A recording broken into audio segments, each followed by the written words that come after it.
Is that we're live? We're live. We're live. We're live. Good brothers, we are back, and it's a lot going on in the world of professional wrestling. But guess what? Tonight is going to be one of those nights where we go and we take a blast to the past. Fellas, put your seatbelts on because tonight we hop in a time machine as we talk about the greatest factions of all time, the greatest factions of today, and maybe some of the not so great factions that maybe didn't work out. But guess what? DX is in charge, and it seems to me that factions are back. Boom! Houston, we have a problem. Yes!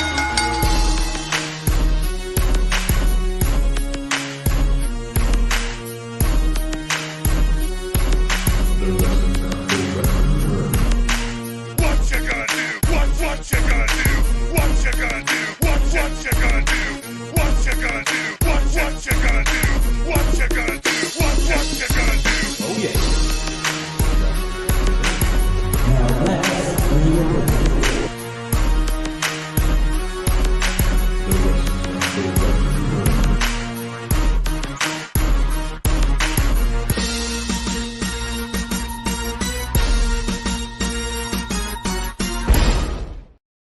Dun, dun, dun, dun. Yes, sir.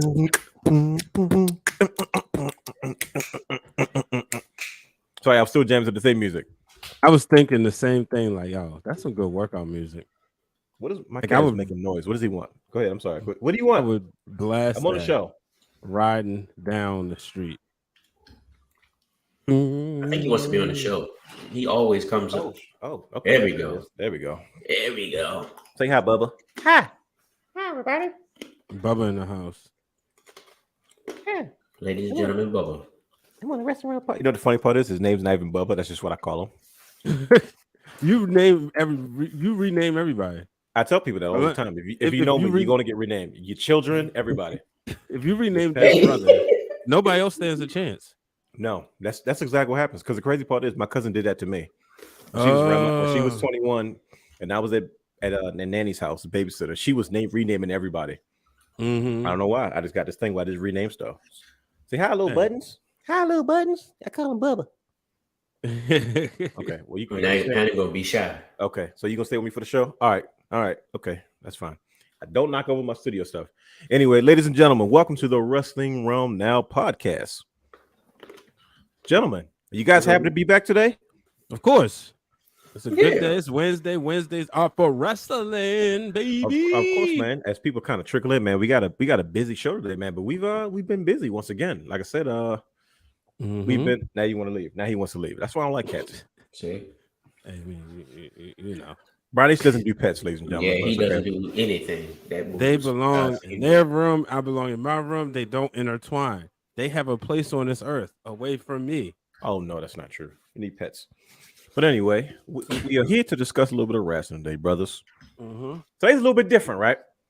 Usually we kind of cover everything that's kind of going on right now in the world of professional wrestling, but today is a very special show. Yeah. In true Realm fashion, we have to address something that seems rather obvious to me, but I think it's appropriate. And as we kind of wait for people to start to trickle into the chat, because we never come alone.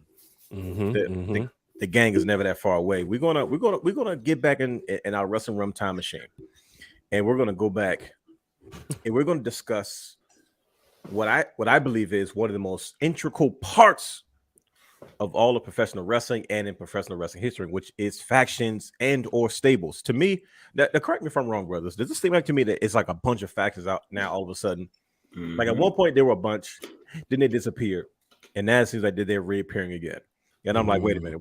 There's got to be a reason for it. It's got to be a cause for it. So tonight's show, we're going to sit back and we're going to talk about some of the greatest factions of all times, but also some of the worst factions. And then we're going to get into a lot of the factions of today.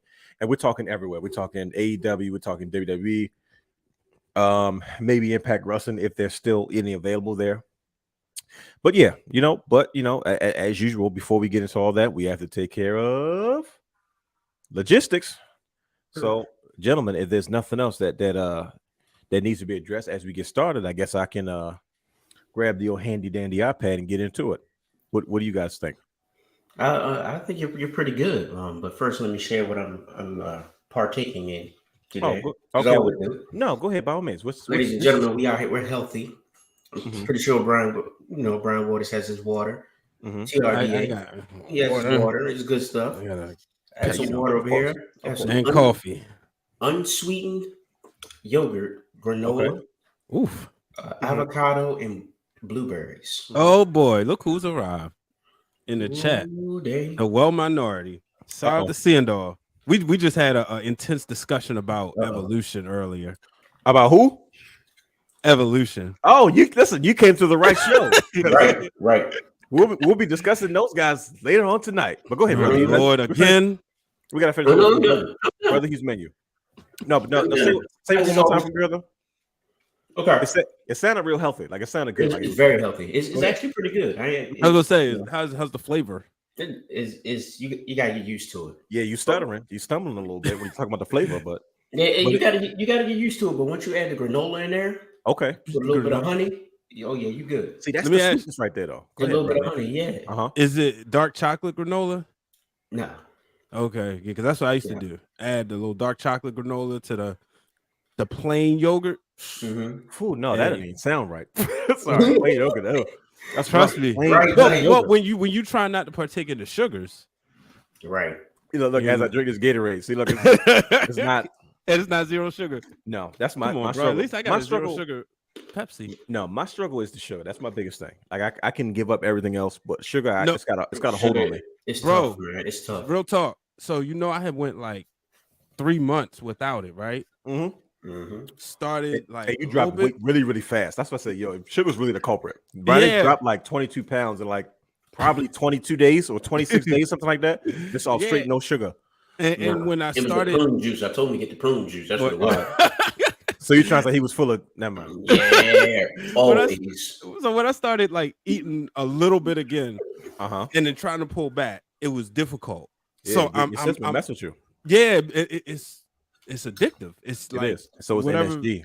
Yeah, so I've been struggling this week because I've been wanting some carbs, and I probably didn't do the best like grocery. Like I decided I'm no carbs for a couple weeks without going grocery shopping. Sure, so I'm like struggling a little bit, but I've been all right. No breads, But like I said, the coffee was been helping because it's the creamer that's got the sweet taste, but it don't have any sugar. But it's like once you pick that sugar back up, man, it's hard to get off. He probably been smashing that Royal Farms chicken though.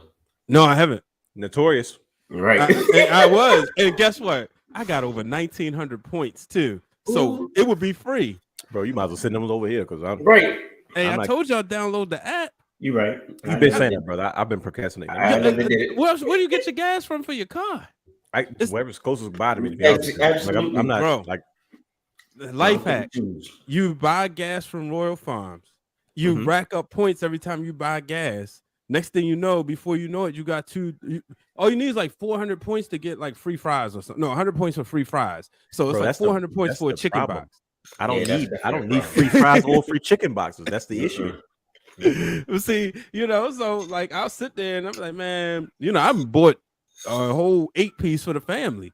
Me and the kids be eating good, but I don't look at it right now. See, right now it's been Dunkin'.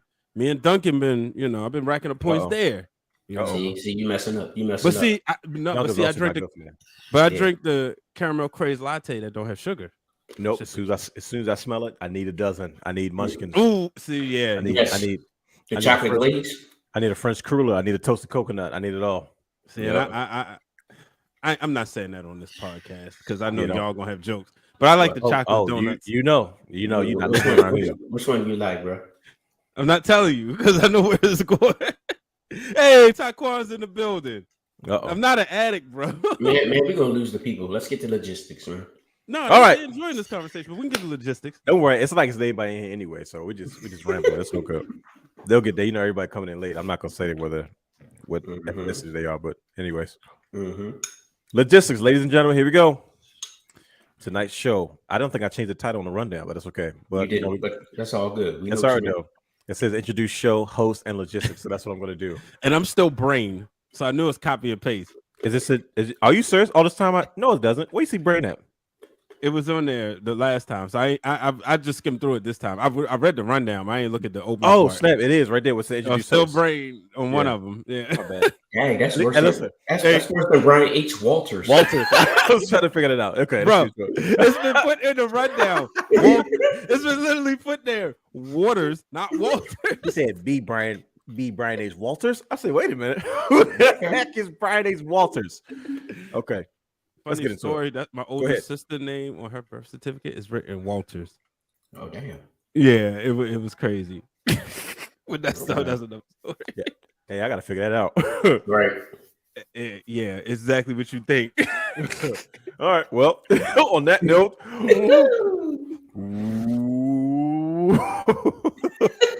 welcome to the Wrestling Realm Now podcast, where we take a deeper dive into the world of professional wrestling. When now you can watch our flagship show, The Wrestling Realm, and other shows such as Wrestling for the Culture, Break It Down, Brian H, and other content anytime on youtube.com/The Wrestling Realm, where myself, the real Dwayne Allen, Brian H. Waters, and brother Hugh has the third explore many topics to try to educate and give fans a different perspective on many different things in the world of pro wrestling. If you will, baby. If you will. I am your host, your daddy, the real Dwayne Allen. He is your host, brother Hugh has the third. He is your host, Brian H. Waters. H to the A, to the S, T to the H, to the E, 3 to the R, to the D. You can follow us on all social media platforms such as Instagram, Twitter, and Facebook at Wrestling Realm 2Ws. Like, subscribe, and engage in a conversation with us. You can also stream and download all of our audio content on Anchor, Apple Podcasts, Spotify, and Google Podcasts. You can watch us and subscribe to our Twitch channel at The Wrestling Realm. Mm-hmm. This is the part where I start to show all the stuff on the screen and make it seem like we're doing important things. Right. You can shop everything Wrestling Realm at thewrestlingrealm.com. T-shirts, hoodies, mugs. We have new T-shirts out. This is our brand new merch preview for Fall Winter 22. The Wrestling Realm designed after the Monday Night Raw logos. Mm-hmm. So if you want to support and be a part of the brand, that's where you can head over and purchase our merchandise. And also, if you just can't seem to get enough of the Wrestling Realm, there, daddy, subscribe to our Patreon channel at patreon.com/wrestling_realm, where you can listen to exclusive shows such as Brian H. Waters' thoughts. If you ever were curious about the thoughts of Brian H. Waters, this is the place where you want to be. Subscribe. How many tiers do we got, Brian H? 4. We got 4 different tiers for 4 different types of subscribers. Join in on all the exclusive things. And guess what? One of these days, eventually, I'm going to do this. The Wrestling Realm presents Realms Reacts. You know the crazy part is I'm going to react to how much I keep changing the concept of this show over and over again. And eventually one day I'm going to get to it. But for now, patreon.com for all exclusive content, exclusive footage, exclusive interviews, and more content coming soon. We got to give Brother Hugh a show. Brother Hugh, you need a show. Oh, hey, I'm thinking about stuff. Yeah. Please do. Think about something so you can get you a show. So please subscribe to our Patreon channel. Remember, Wrestling_Realm. Brothers, we've had a busy week. We just got off of another episode of the In or Out Sports Debate, episode 55 with our good brother Drew Willingham. Yes, sir. We had a great time on the show yesterday, man. It was when the struggle is real. I keep forgetting what does Satroba Media stand for? It's when the struggle is real to be awesome. There it is. But brothers, what do you guys think about being on In and Out Sports Debate? We made the Hall of Fame for a second time. Hey, man. That's been one of my goals. You know, I was challenged earlier this year to write 100 goals you want to do before your career is up. One of them was make the Hall of Fame, and I wanted to mention that on the show, but then it went away. But I take that very seriously. Well, so, right here. There you go, ma'am. Yeah. Being in the Vote of Fame. No, I'm saying I wanted to mention on the show yesterday. Okay. To give Drew his props because he helped me reach the goal. So, it was great. I like the in and out stuff. I like that. Well, shout out to Drew as always. He listens to the show and him allowing us to take the Rey Mysterio conversation over there. I really appreciate that. And then shout out to everybody who tuned in and watched it. watching on our behalf because we were there, and then also became, a fan of his. And shout out to his fans for watching it and then coming over here. So that's what it's all about. The cross promotion, baby. Yeah, Absolutely. Brother Hugh. Man, I loved it. You already know I loved it. Shenanigans, my brothers, Drew, I loved it. That's all that needs to be said. Man, I had a blast. Like I said, the In or Out sports debate is probably one of my favorite concept shows. It's a different show, right? Yeah. And everybody has different types of shows, and he has a show that's very unique. It's very fun. It's very lighthearted, and it's factual. It's a chance to kind of express your opinion on a number of different things in the world of sports and pro wrestling. It's a ton of things, and stay close to the to Drew Willingham because he has a new show coming soon. I don't know if we can mention it on our show, but he is working on something very, very fun, very special coming soon to the pro wrestling community. So I'm excited. So we want to take the time once again to say thank you to Drew Willingham of the In or Out Sports Debate Show. We thank you for having us, man. We can't wait to come back. We're going to get you on our show. Like I said, the invitation is definitely there. We're going to have a stretch at some point in time where we're just going to start bringing guests in. Yeah. And I don't know if like it's going the to Royal Rumble. Yes, I don't know if it's going to be for a month or just a period or however we're going to do it, but we're going to start bringing in different guests. Linden, Linden, Big Gold Belt. They got to come through. Yeah, it's a ton. We got to return the favor for a lot of people, and we also want to start bringing on some of you guys, the wrestling fans. Is because we need to get. This is a show about wrestling fans. Like the reason the show is this lighthearted, it's not as serious, but it's always factual and fun in regards to our conversation. It's because it's about wrestling fans. It's not about the wrestling. It's about the wrestling fans, and we like to get so many other perspectives of you all out there in the wrestling fan community, especially from where we come from, and in some places where we don't come from. So it's always fun to hear people's ideas, perspectives, what they like, what they don't like, and we're going to start doing that as well. But once again, like I said, special thanks to you, Drew. We can't wait to do it again. We will see you soon, and we'll definitely wish you the best and everything that you got coming up. You're a busy man, and you're doing excellent with what you do, especially doing everything dolo. So, man, congrats to you. Kudos to you, brother. Keep pushing, keep going. We got your back 100%. And like I said, can't wait to do it again. Yes, sir. But brothers, it's time for us to get into the show, gentlemen. Okay. So as you can see, I actually put it into the rundown this week, gentlemen. What did you get into this week, bro? First of all, before I go there, you sound like Matt Riddle. Nah. No, like because so many things just happened, right? I got on Halloween Havoc 97, okay, and it's Dutch Wonder Kid Alice Wright, and he's with Deborah McMichael, and I was like, wait, I didn't know this happened. Alice Wright, baby. Yeah, that was Hugh's guy back in. Bro, imagine 7th grade Huey doing that. Bro, I was just on that last week when it was on. Just killing it, right? This was one of them you had like going to sleep. Yeah, there you go. It was just like you just see it. Right. You see it after Disco Inferno came out, and then you hear. So that's going on. I had to bring this up. So earlier today on TWG Fan Club, right? So Queen PR and Ciendol just went to. Well, Queen PR just went to her first indie show that's not Jobber Slam-esque, if you know what I'm saying, or Fight Club-esque. So Justin had the greatest line ever. You know what I mean, right? Yeah, that's why it's funny. I just realized what you said. Justin said, for all the guys that's out there getting on Twitter complaining about Canadian destroyers need to go Canadian destroy their bathrooms. Because talking about the lack of deodorant. And so what was she talking like? Who was she? Was she the one making comments on the Twitter talking about some of you recipe and wrestlers need to wear deodorant or something? I saw that. I was confused. I was like, where is she at with people smelling like that? Because think like it better like this is our show. When you go to majority black shows, you don't smell stuff like that. Me and brother Hugh this past February, front row at Fight Club with Britt Waters, right? You ain't smell nothing like that. They smell nothing. This is what we see a lot of the homies. That's the second picture with all the black wrestling people. So when you used to seeing that, then you go to the show that was there, big time wrestling, to the point the dude came with the CNO like, you smell good. It's just that he did. So that's going on, but so I had to bring that up, yo. Well, God dang. Hits the fan. All the people wanna jam. Come on, Get with me. Woo. Get with me. Here we go. Ready? When the funk hits the fan, gonna smell like chitlins, grits, and ham. Come on with me. Ow. Get with me. That is definitely Funky getting clipped off of social media. music. Right. Party all the time. Oh, Oh, you boy. gotta love it. Oh boy. See this y'all know this is the 49th episode of the Wrestler Around Now podcast.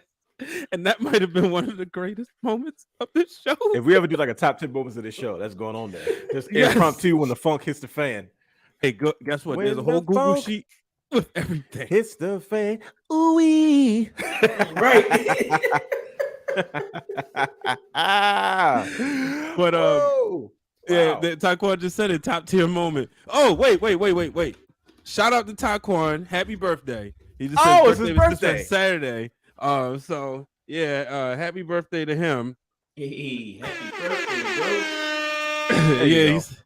he said went to an arcade, retro arcade to celebrate. Watch old Impact. Ooh, bro, Can't that's go wrong fun. with. Yeah. You don't Hey, be more. If it's your birthday, make some. Yeah, come on, bro. If it's your birthday, make Hey, some my noise. bad. If it's your birthday, make some noise. Hey, you think if I open up a retro arcade, I'd make money off of it? Yeah. Yeah, you probably could. Bro, like Mhm. it'd be like a that like would be a sports bar and grill, but it'd be like retro arcade style. That would be. that'd cool, be actually. on brand for you. I'm just saying, man, nobody's here is doing it. I mean, it probably will after I said it, but Yeah. I heard those are really cool. Like, think about it, a bunch of millennials going out, old school coin machine. Mm-hmm. Playing Pac-Man. I'm just saying, you can load it Bro, up. Like, at the comic store up on Hartford Road that I go to, Mhm. the kids like going there just because they got this X-Men game that you don't have to pay, but you just play it. And the fact is, like, just for them, because they're not used to that. So that's like, wow, And they was like, can we Right. go to the store so we can play the game? And they'll sit there for hours. And so, I'm talking like neon lights. I'm talking like Yeah. space, like black light everywhere. Y'all giving me big Skateland vibes. I'm just saying, man. oh man, and Dwayne's the skater too. Hey, listen, man. I haven't been a skater forever. I still can boogie. Yo, but I thought about you in Dallas because my boy, the babyface producer for the Masked Man, Jonathan Kermer, he was like, "Hey man, I brought my skateboard with me out here, so I'm gonna go get some skate." I said, "Look, Oh yeah, bro, my man was prepared. yeah." I said, "I don't Man, blame you." I man. said, "Look, my brother do that all the time back in B-more." I said, "He's 6'7", and so Kerm actually had me edit this video of like him falling, and he wanted to make it real dramatic. It's on Twitter somewhere." Wow. but yeah, wrestling wise, this week, Yes, what sir. I really got excited for too, I saw this match come across my timeline, so I had to see it for myself. I'm curious. Where's this going? William Regal versus British Bulldog for the television title. You have been going into some deep cuts lately.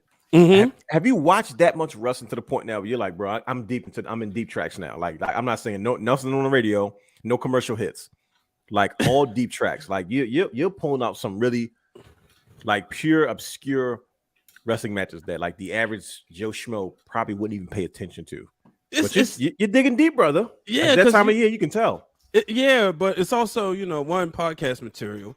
Okay, fair. But like work wise, it's all attitude era stuff right now. So Yeah. I kind of paused on the Can we talk about your show on this? Are we gonna get in trouble? Will you get in trouble for that? Hey, we got a shout out yesterday because I had the belts. So yeah, I could talk about it. Oh, We okay, good. Ooh. That's one of my favorite shows. I mean to cut you off, but it's called, ladies and gentlemen, it's called a narrative podcast. It's different. Like I said, we just talked about this a second ago, different type of shows. But Brian H works on a podcast in regards that's right now. Is it all about the Attitude Era? Yeah, Or it's the just Book of Monday Night Wars? Wrestling. Yeah, the Book of Wrestling, 25 catchphrases that Right. define the Define the attitude, Attitude era. Era, Please yeah. listen to it because I put It a is- lot of time into it. It is a phenomenal, and you do a great job, sir, as Thank well you. as everyone else involved. But it's just so easy to listen to. Like I need stuff like that. He Like, alright. brother, he's not gonna let you. I tell let you, do brother Hugh can say this. Having a wrestling conversation with David Shoemaker is like out of this Mhm. world. that. Yeah. You talking about Yeah. superior wrestling intellect? Yeah. Golly, man. I got a funny story. He could teach like he could be a professor for a wrestling class at a university. That's how in depth he is. Yeah. And the funniest thing is like, so we was trying talking to pick his words carefully. Right. We was talking to a wrestler the other day. He was like, "Hey man, I knew we hired the right guy when I turned on the Zoom." Was it CM Punk? And he I saw the belt. No, it wasn't him. But no, he saw the belt. He said when he saw all the belts, he was like, "Oh yeah, we got the right guy." And it's been love ever since, And even shout out to Kaz, because one time Kaz even said the same thing. Make sure y'all check out Brian's podcast as well. So it's I think that's dope that they let you do that. Like you produce one podcast and they let you like, what I mean? That's they do it. I don't say much, but Flobo has worn a Wrestling Realm Now t-shirt on MacMania. So shout out to Flobo. Cool. Like I said, Evan was, because we was talking about belts, and Evan created this championship called the Negro Sitting at Home Championship. And I said, that's very descriptive. Yeah, he's like, he said, yeah, sit at home and don't do no. He said, I got a belt. I said, now you gotta get a belt. He said, but I feel like it would be off brand to have a belt. I said, no, you gotta have a belt where it's just you just lazy, you just on the couch. He's like, yeah, but Brian got belts. He got the Wrestling Realm belt, so that's how that came in. But it's check that podcast out every Tuesday, MacMania podcast. That would be fun. We might have to get them on the show one day. Evan, Flobo, and Jack. Oh boy, talk about the shenanigan. We was on Black Wrestling. Well, me and Evan and Flobo was on Black Wrestling last year. And Flobo had to leave, and fam was still raving about that one. So but it's great, Taquan gives shout out to Victor Perry. Yes, definitely shout out to Victor Perry, the wrestling teacher. If you go on Wrestling for the Culture, he was on here back in May. He just dressed up as Seth Rollins. I don't know if y'all seen it on the timeline, which I thought was great. Actually just talked to him a couple days ago. His birthday was last week. He's going viral. To him. Yeah. He won, and then you've seen now somebody's opened up a wrestling club in Texas. And it's like, when just hearing him talk about it, you could tell like the passion he has. And it's like, man, that's something like like wrestlers love it too, because like that's something we would have wanted growing up. Of course, a wrestling club. We couldn't have had that in the Attitude Era. Violence everywhere. First of all, the technology wasn't available. Goodness gracious, bro. Imagine somebody brought home a tape like, hey, I taped. What's the pay-per-view with Sable and Jacqueline had a bikini contest. Fully Loaded 98. Of course, Brian H knows. Hey man, I taped Fully Loaded 98. Right. We watching the wrestling club today. So funny story, and I got another story. 9th grade year, my teacher, shout out to Miss Jefferson, she missed the whole year for the most part, the whole semester, second semester. And time-wise, I'm gonna put it there when the Ravens won the Super Bowl. That time frame. So one day we had a bunch of substitutes in and out. Somehow or another, me and my boy Marquis would always like talk wrestling. We had like a group, but it's towards the end of the Attitude Era. But one day I brought a tape to school. And I to this day, I might have actually been exchanging the tape with Brother Brandon, but I put it in and I was like, can we watch this? So it was a part where Triple H was getting in the ring, beating up somebody for mess. I can't even remember, but he was like going in. So all the West Side kids from Baltimore was like, oh snap, I thought this was fake, but that looked real. Look at he going in. And so that was the closest I thought about. I just thought about that. I actually took a wrestling tape to school and played it in 9th grade. But what are the chances of that happening? Yeah, a wrestling club in the Attitude Era would have been crazy. Right. Brother Hugh, what did you get into this week? What did you watch? What did I watch? I don't even remember. I do remember. The only thing I really remember is Dolph Ziggler versus Miz ladder match for the IC title. Miz took it. And why also, are you laughing, Brian? What's so funny? The comments. And then also Taqua's comments. Oh wow. He's talking about if we had a wrestling club in the Attitude Era. Oh yeah. Hello, ladies. Go ahead. Dolph Ziggler, and that was actually one of my favorite matches though. Dolph Ziggler versus It was a great match. Also I started watching Jericho versus Benoit ladder match also. When Benoit, when he He did the Walls of Jericho on top of the ladder. Yes. Mm-hmm. Yeah, they put it in every video game after that. Yeah, they was talking about how like Jericho was like unsure doing that spot at first. And then Benoit was just like, yo, just do it. Just do it. And then look at it. Look how big it became. But yeah, that's pretty much it for me. That joint dangerous when you think about it. Yeah, Like, it is. The flimsy ladders. Yeah, I wouldn't dare. You guys want to know what I got into this week? What's that? It's a little different. It breaks kind of the rules a little bit, but it's something that's significant to me because I watched a little bit. I caught up on some Impact Wrestling, and we got. I was catching up on some. We got new Impact Tag Team Champions, right? My boys, Rhino and Heath Slater. Oh, that really? Yes, sir. I forgot about that. Yeah. They beat the Kingdom for the Impact World Tag Team Championships. Obviously, with the Kingdom moving on to AEW. But so they officially signed? Honestly, I don't know. I don't know what the deal is. I just know they showed up as the Kingdom in AEW. But I know. Ketcho, what's good? I don't know if they're I don't know if they're like signing AEW or at Impact, whatever situation. I don't know. Who knows? Who cares? But all I know is I see my boys.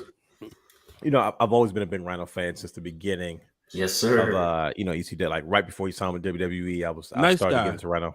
Yes, sir. Class act different. Heath Slater, he was always one of my favorites. I always thought, as goofy as his gimmicks were, he was always entertaining. He always could go in the ring and he was one of the guys. Sami Zayn before his time. Yeah, that's exactly what it reminds me of. If Heath Slater was in this era with Triple H, like when he was, who knows where he would be at, because they would have known how to use him. You know what I mean?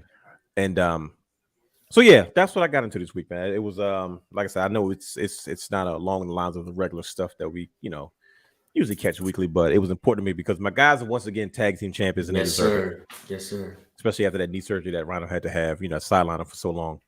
But true story, man. As far as you want to hear about me going off, like, man, it was an ROH show, and I've never. You know how many times I've seen Rhino in person?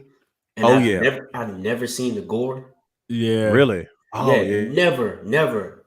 I turned around. I just happened to like walk to the concession, come back, and all I see is Rhino running across the ring. And usually this like, all right, he ain't gonna hit it, so he's gonna sidestep, whatever. When he hit it, dude went to the table. I dropped everything. Gore! Just running around acting stupid. Brian can tell you. Man, I was wilding, bro. That was a special moment. Like that moment, and also another one of his spots that I was always the pile driver off the ring apron onto a table. Ooh, yes. One of my favorite. Yes. He did that spot for like at least 20 years before he started getting like he couldn't physically do it anymore. But he did all the way, especially his early years at TNA is probably some of his best years that he's ever had. I don't know how this turned into a Rhino appreciation segment, but I'm running with it. I enjoyed his match with Jericho, though. That story with Jericho, with Stephanie was at the helm. That's what I was like, yo, this is fun. I just never liked the way he was shaped. That's what I liked about him. Like it was different. It was different. Like I was like, dude, he was one of my, like when I say he was one of my favorites, like his work in TNA is some of my best favorite stuff he's ever done. Like he was, NWA world champion in TNA. Yeah. And so I was extremely happy when he came back. Of course, what he did in Ring of Honor was ridiculous. And then, of course, when he came back to NXT, I was so happy. I was like, "Oh my God, Rhino, he fits so well in NXT. I wish he would have stayed." I mean, because I think he was on the main roster for too long. And then won championship. But that's what I got into this week. But listen, today's not about Rhino. It's not. Today is about we have something else on here. We got a lot coming up in professional wrestling. We have Crown Jewel coming up. We don't have time to really get into it now because we have a lot to get into today. But gentlemen, we'll preview that next week. Yeah, we'll get into that next week. I just want us to look at it, but we're already 30 minutes in. So, brothers, tonight's show. First of all, like I said, it's a lot going on. I said for the fifth time, we're going to get into one thing and one thing only. What's that? It's the investigation. Brian H., would you do the honors, please? Ladies and gentlemen, we're going to get into the factions tonight. It's all about the factions. Stables are back and all the professional wrestling. But we gotta get back to this investigation. There it is. There it is, ladies and gentlemen. Brothers, we almost came close to finding out the truth The truth about why Dexter Lumis is after the Miz. And the crazy part is, we've now gotten to the space where we know that there's something. Because Johnny G, my man Johnny Gargano, has made it very clear. Miz, tell people the truth. Tell them why Dexter is really after you. I'm like, we're going to get the answers. We're going to get the truth. But instead, we kind of got our truth. So, as much as I'm enjoying this, I'm glad we've taken another step forward, because we're going to finally figure out something's going on with Tommaso Ciampa. He's injured. And he's like, Tommaso Ciampa's missing. If anybody see my friend, and Johnny's like, nah, he's injured. I just text him. Tell the truth, Miz. Why is Dexter Lumis really after you? So, gentlemen, we've had this conversation for a while now, but I think we're finally going to get to the point where we finally figure out what the heck Dexter Lumis really wants with Miz. And also, what does Johnny Gargano have to do with it? Because he's somehow attached to this. First of all, I like Johnny Gargano working with the Miz. Like Triple H I'm having a lot of fun watching wrestling. Triple H just figured it out. But what do you guys think about R-Truth's new? Anybody listen to R-Truth's new song? Oh my gosh, that joint is fire. I haven't listened yet. It is fire, bro. R-Truth is 40 something years old. Like, yo, he's still out here killing it. The production, you see the video? The production of the video is solid. It's probably his best song he's had in a long time. I said, man, R-Truth's everywhere. You see him on NXT when he came out dressed as the Joker. Talking about, all right, ladies and gentlemen, welcome to Halloween Havoc. Like, Truth, that was 3 days ago. He's like, what? Nah, you trying to get me? But R-Truth is back, man. I'm happy to see that. He's back in music. He's back in television. Right. It's good to see that, even with Triple H kind of at the helm, he hadn't lost his comedic touch for guys like R-Truth, because there's a place for that. It definitely is. But yeah, like I said, I just want to catch that. I want to touch on the investigation real quick, because we almost got there. But brothers, Triple H and Shawn Michaels are running the show, the Generation X, and it seems to me that factions and stables are making quite the comeback. Like call me crazy, but I'm like, yo, it's like every other day there's a new faction, there's a new stable popping up, and I'm like, of course, with one of the greatest stables of all time, the greatest factions of all time, running the show now, they're like, we're gonna reload up everyone. But it's not just in WWE though; it's in AEW as well, and it's around the world. But I want to talk about. There's a reason why all these factions are back in the world of professional wrestling, right? And I'm saying to myself, okay, there's a reason for it. But what is a faction? Why is it so important? And what does it do for the people involved? But and tonight we're just going to jump into some of the greatest factions of all time, some of the not so great factions, and some of the factions right now, and what we're looking for when it comes to these stables going forward, because we grew up on factions. We grew up on two of the greatest ones of all time, and then we can debate it. It's going to be a mean debate. The chats are going to start. It's going to start getting on fire pretty soon when we had these conversations. But what is a faction, Brian H? Tell the world what goes into a good faction and a good stable in professional wrestling. Like, what makes a good group in the world of professional wrestling? I mean, for me, what makes a good group is one, where you can kind of cover all divisions. The thing I loved about D-Generation X growing up was you had X-Pac, who was on the going after the European Championship. You had Triple H going after the IC title, the New Age Outlaws going after the tag titles. Eventually, they would break up and come back together. Triple H was at the helm. You could have still had X-Pac in the Intercontinental division. We talk about factions. Let me do something real quick. 10 years ago. 10 years ago, we did a show called Gang Warfare. This is season 2 of the Wrestling Realm. Was it 2? It looked like probably 1. I'm laughing already because I'm just like, oh, geez. Look. Break it down. Yeah, had a moment. Yeah, it takes me back. DX.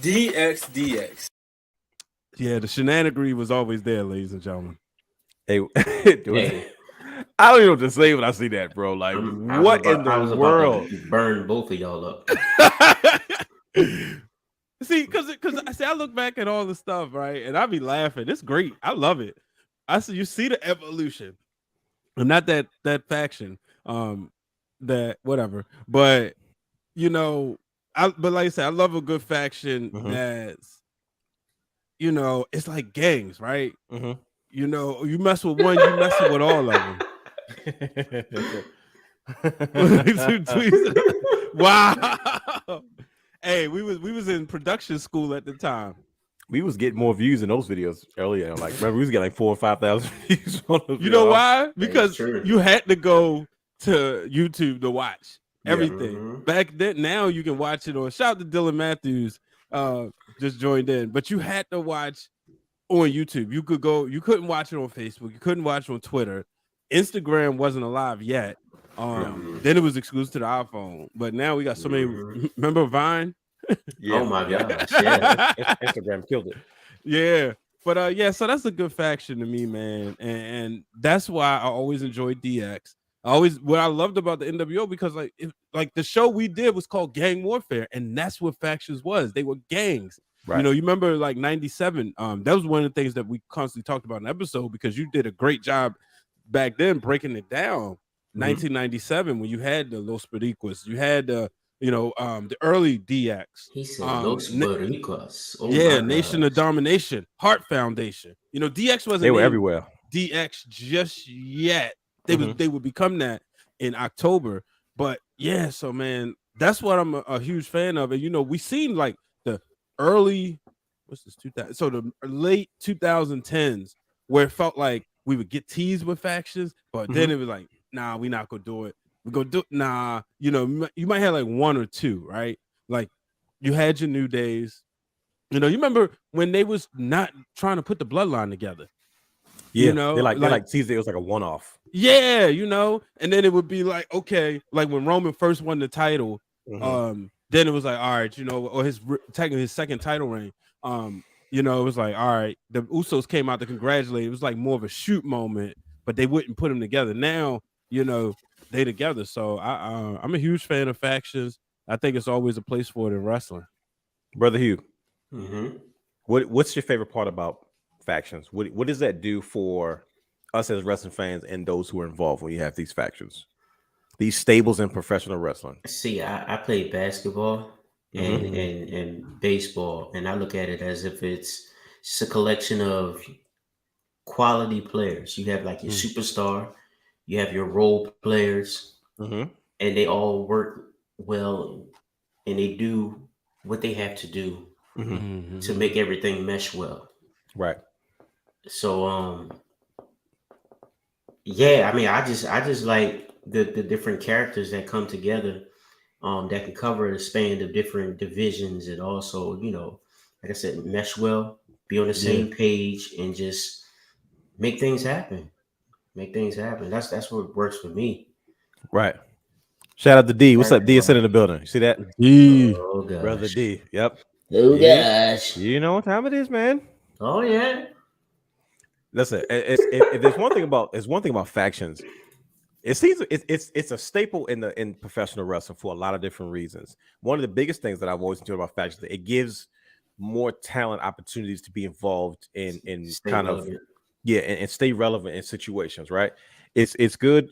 We grew up on factions, but it seems to me that they have always had their place in professional wrestling. Gentlemen, let me break down this list on my handy dandy iPad.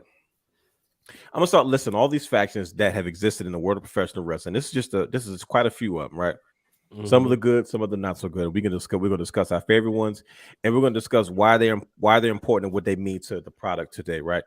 So here's some of the factions in all of professional wrestling. You ready? Here we go. We're talking the NWO, the Generation X, the Nation of Domination, the Hurt Business, the Four Horsemen, the Brood, the Shield, the Ministry of Darkness, the Bullet Club, Undisputed Era, the Elite, Evolution, the New Day, the Fabulous Freebirds, the Nexus, Legacy, the Riot Squad, the Bloodline, Team Canada, TNA and NWCW, Absolution, the OC, the Hart Foundation, the Hart Dynasty, La Familia, the Corporate Ministry, the Corporation, the Radicals, SoCal Uncensored, the Wyatt Family, Team Angle, the Spirit Squad, Triple Threat, Right to Censor, Ravens Flock, the BWO, the Brood, the Alliance, the Authority, Straight Edge Society, the Soviets, the Social Outcasts, the Job Squad, the Mean Street Posse, PMS, JBL's Cabinet, the Oddities, the Dangerous Alliance, the Heenan Family, Latin American Exchange, the British Invasion, the Full Blooded Italians, Team Extreme, Aces and Eights, Main Event Mafia, LWO, NWO Silver, Fortune, the New Blood, the Originals, Retribution, X Factor, the Union, Natural Born Thrillers, the Un-Americans, 3 Count, the Jersey Triad, the Dungeon of Doom, the West Texas Rednecks, the No Limit Soldiers, the Deadpool, Apple. That's just with Santino Morella. The Dudleys in ECW, Men on a Mission, the Mexicools, the New Breed, the Truth Commission, the Blue Bloods, Los Barricas, as well as the factions of today, Legado del Fantasma, the Judgment Day, the Kingdom, the Dark Order, Jericho Appreciation Society, Inner Circle, the Blackpool Combat Club, House of Black, the Nightmare Faction, Los Iglanabas de Japón, Chase U, the Diamond Mine, Toxic Attraction, Damage Control, Schism, Imperium, Team Taz, Death Triangle, the Firm, the Embassy, Brawling Proofs. Is that not quite a bit? Like I just named like half of the wrestling history that exists today because of many of those factions that we named. So we're gonna jump right into it off breaks, gentlemen. Brother Hugh, favorite faction of all time. Golly, man, that's hard. Yeah, yep. This is where we're gonna start because this is where we're gonna measure. This is where we're gonna measure what's good, what's bad, what's ugly. What did they do right? What didn't they do right? And how can we get to today? Brian H is grabbing a belt. Where's he going? Well, I guess if I was to look at it as if I was watching it like I was on a hot seat. What's your favorite faction of all time? He said he ain't trying to hear all that. Just tell him his favorite faction. Oh my gosh. Mm-hmm. I'm going DX overall. Why? Okay. What about DX makes that your favorite faction of all time? I'm just thinking about, for me, it's about the memories. It's the people that was there. I loved every one of those people that was in that faction, including Rick Rude when it started. Yeah, it would have to be DX. They all played a pivotal piece in history. They could all hold their own. Like they meshed well. Like I said, it was just chemistry. The chemistry was impeccable. They just looked like they was out there having fun. They looked like a bunch of old geezers, like you said, just having fun. There you go. Brian H, favorite faction of all time. Absolution. No, I said your favorite. I said your favorite faction of all time. You know, I'm always torn. Shout out to brother Brandon for these gifts between these two. I think that's like tough. the pecking order, right? Like to me, they are the standards. Like, no, I wasn't around for the Four Horsemen, but you know, but it all comes down to the side plate that I have, and that's the NWO. Now, why is that? Because I don't remember you being a big WCW guy at that time. Why do you think it is, man? Well, let's be fair. Let's be fair. Like, I'm just saying. I just want to be fair. Like, bro. I ain't trying to hear this. He might have a different reason. I don't know. Well. Truth be told, it's the first time that I rooted for heels. Oh yeah, you know, babyface Brian. You know, when you know, the next day I found out Hulk Hogan had turned heel. It was like, all right, this is what we doing. This is what brother you didn't want to hear. Right. Exactly. Hater. And then the next year, Brett would turn heel and was like, all right, I'm rolling with him. Or a year later. But you know, the NWO was cool. You know, the t-shirts, even like to me. All right, y'all know how I feel about WrestleMania 9, right? No matter what you say about it, you're not gonna convince me it was bad, right? You don't have to convince you. The world's convinced you. Nobody talks about WrestleMania now, but you and like 3 other people. It don't matter. It does matter. It stinks. It does matter. Yes. Yeah. Y'all know how I feel about that, right? Okay. I feel the same way about the NWO Wolfpack. No matter how much people could say it was the downfall or whatever, it was so cool. I didn't know it was bad till I was grown. Bingo.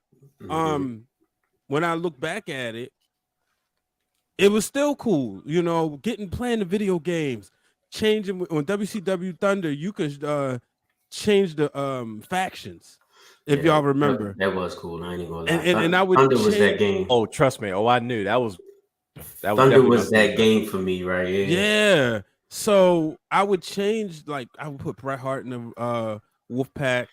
You know, then I might take somebody like, you know, from WCW and put them in a Wolfpack like DDP, and they would change the clothes. Which, when you think about it, that was pretty advanced at that time. So to me, the Wolfpack always gets the slight edge over DX. Okay. Because like if anybody say which faction will be us, to me it's more we're gonna be more of an NWO. Like, say what you want. No, we're not. What do you mean? You talking like the original NWO, like the 3 guys, not the group? Yeah. Okay, I can see that because I don't reason I say that. The only reason I say it is because there was an evolution of what the NWO was, kind of like how DX was, right? Yeah, like DX and Triple H was a different version of DX than it was with the rest of the gang with the New Age Outlaws and X-Pac. Right. The NWO was kind of the same way. Like when it started, it was a very violent group, like, and then it became like kind of cool, but it became kind of like when it was the coolest. I don't know. It's just difficult. It's just they got outsmarted by Sting every week somehow. Like it was one guy against like 30 of them. Well, I think back like more is like I said, brother Hugh Scott Hall, he just too cool, too smooth. He's definitely the coolest one. He's definitely. But he can main event at any given moment. You, and Kevin Nash, you don't give a goddamn. I don't. Pay me. Let's go home. Long as contracts are right, brother. I'm Hogan. Yeah, we know that. Right. Always looking for another run. Right. Always looking for another run. God. Just can't hang it up. Never. But but like the NWO. So for me, it was always like it just like I said, the t-shirts, the fonts. I do get tired of seeing everybody with NWO fonts on their podcast. Like every new podcast comes out with an NWO font, like every 3 months or whatever. But in general, it's cool that they have their font. Like that's the impact. That's the impact that they have. And to be honest with you, there was never a point in time where I hated any of those guys. There was a point in time where I hated Shawn Michaels, when I hated Triple H. I was never capable of hating Shawn Michaels. Sorry. Right. Yeah, I feel you. For obvious reasons. And then like I rooted against DX when The Rock was in 2000. Even though I was happy that they was back together because they were supposed to be, but I rooted against them. Yeah, I feel you. No, I think two of the things that I've garnered the most from you brothers is that these factions are iconic, right? Mm-hmm. And they're iconic in more than one race, because if you look at it, it seems Taquan, and I don't. Uh-oh. What did he say? He went there. You know where he went. With just Hogan. Oh yeah, you know how that works. Hulk Hogan follows the Wrestling Realm on Twitter. That's my biggest flex.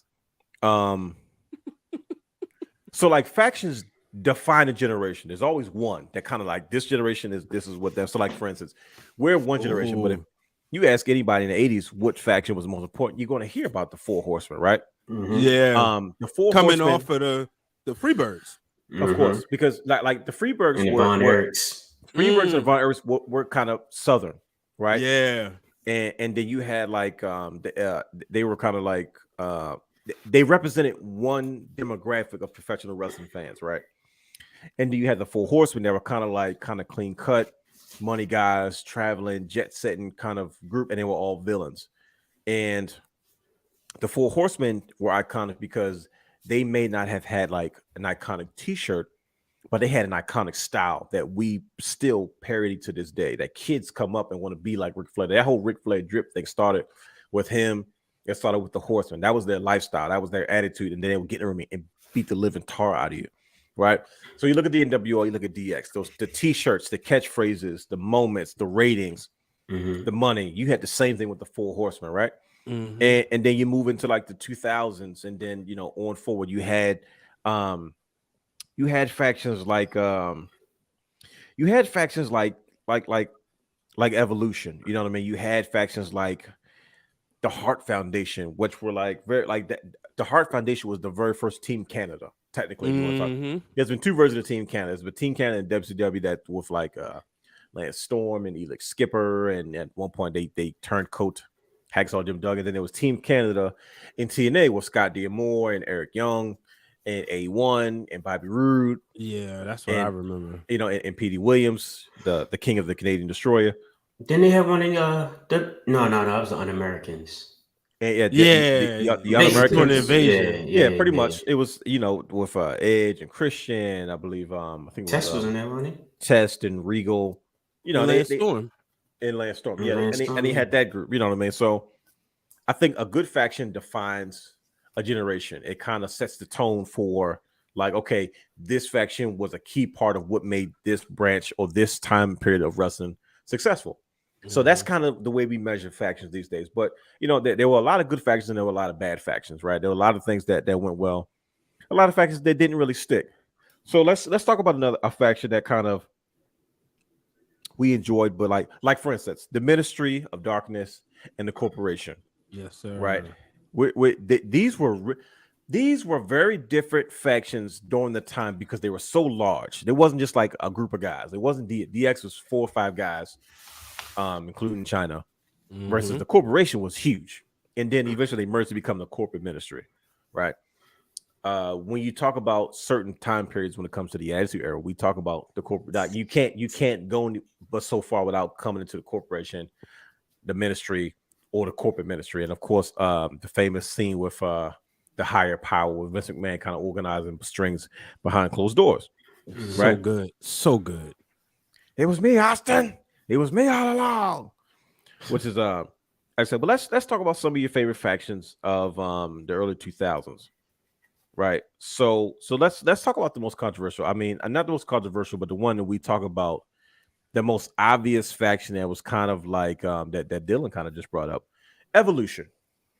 We're talking Triple H, we're talking Batista, we're talking Ric Flair, we're talking Randy Orton, correct? Yep. Now, I wasn't a big Evolution fan. When you look at it, it makes perfect sense. It does. You know what I mean? Like when you hear it, but that was a funny time for me personally during that era when it comes to watching wrestling. I was just getting back into watching it full time, and it sucked me back in, and and I was like, I didn't like naked face Triple H being champion. I never liked Batista. I loved Randy Orton. I love Ric Flair. That was the Triple H with the colorful undies. Yeah, he was wearing different color tights instead of one sticking to his own look. But since you brought it up, that Hugh, blowout, that fair hair as they call it back in the 70s. But Brother Hugh, talk about the impact of what Evolution did, and in regards to the same standards in which we're talking about factions in general today, right? We talk about them being iconic, we're talking about them stars, and we're also talking about them launching the careers of the guys that were in it. And Evolution kind of checks all those boxes. You don't talk about wrestling factions at all without mentioning Evolution. Why is that? What did Evolution mean to the history of professional wrestling, and specifically in WWE? It's for the exact reasons that you just stated. You know, especially they helped build the careers of two legends. You know, at the time, Triple H was the man. Ric Flair was the old school guy. He was the man at his time. Now you have these two young cats that's coming up, and they're there to groom them. And put them in place, and put them where they need to be to make certain moves to take their careers on another level. Thus, Evolution. It to me, when I first saw it, I immediately thought Four Horsemen. Evolution of Four Horsemen. Yep. Yeah. Yep. That's exactly what I thought, and basically, that was their whole spiel. That was the whole purpose of that group, was to evolve the people that was there, keep them relevant.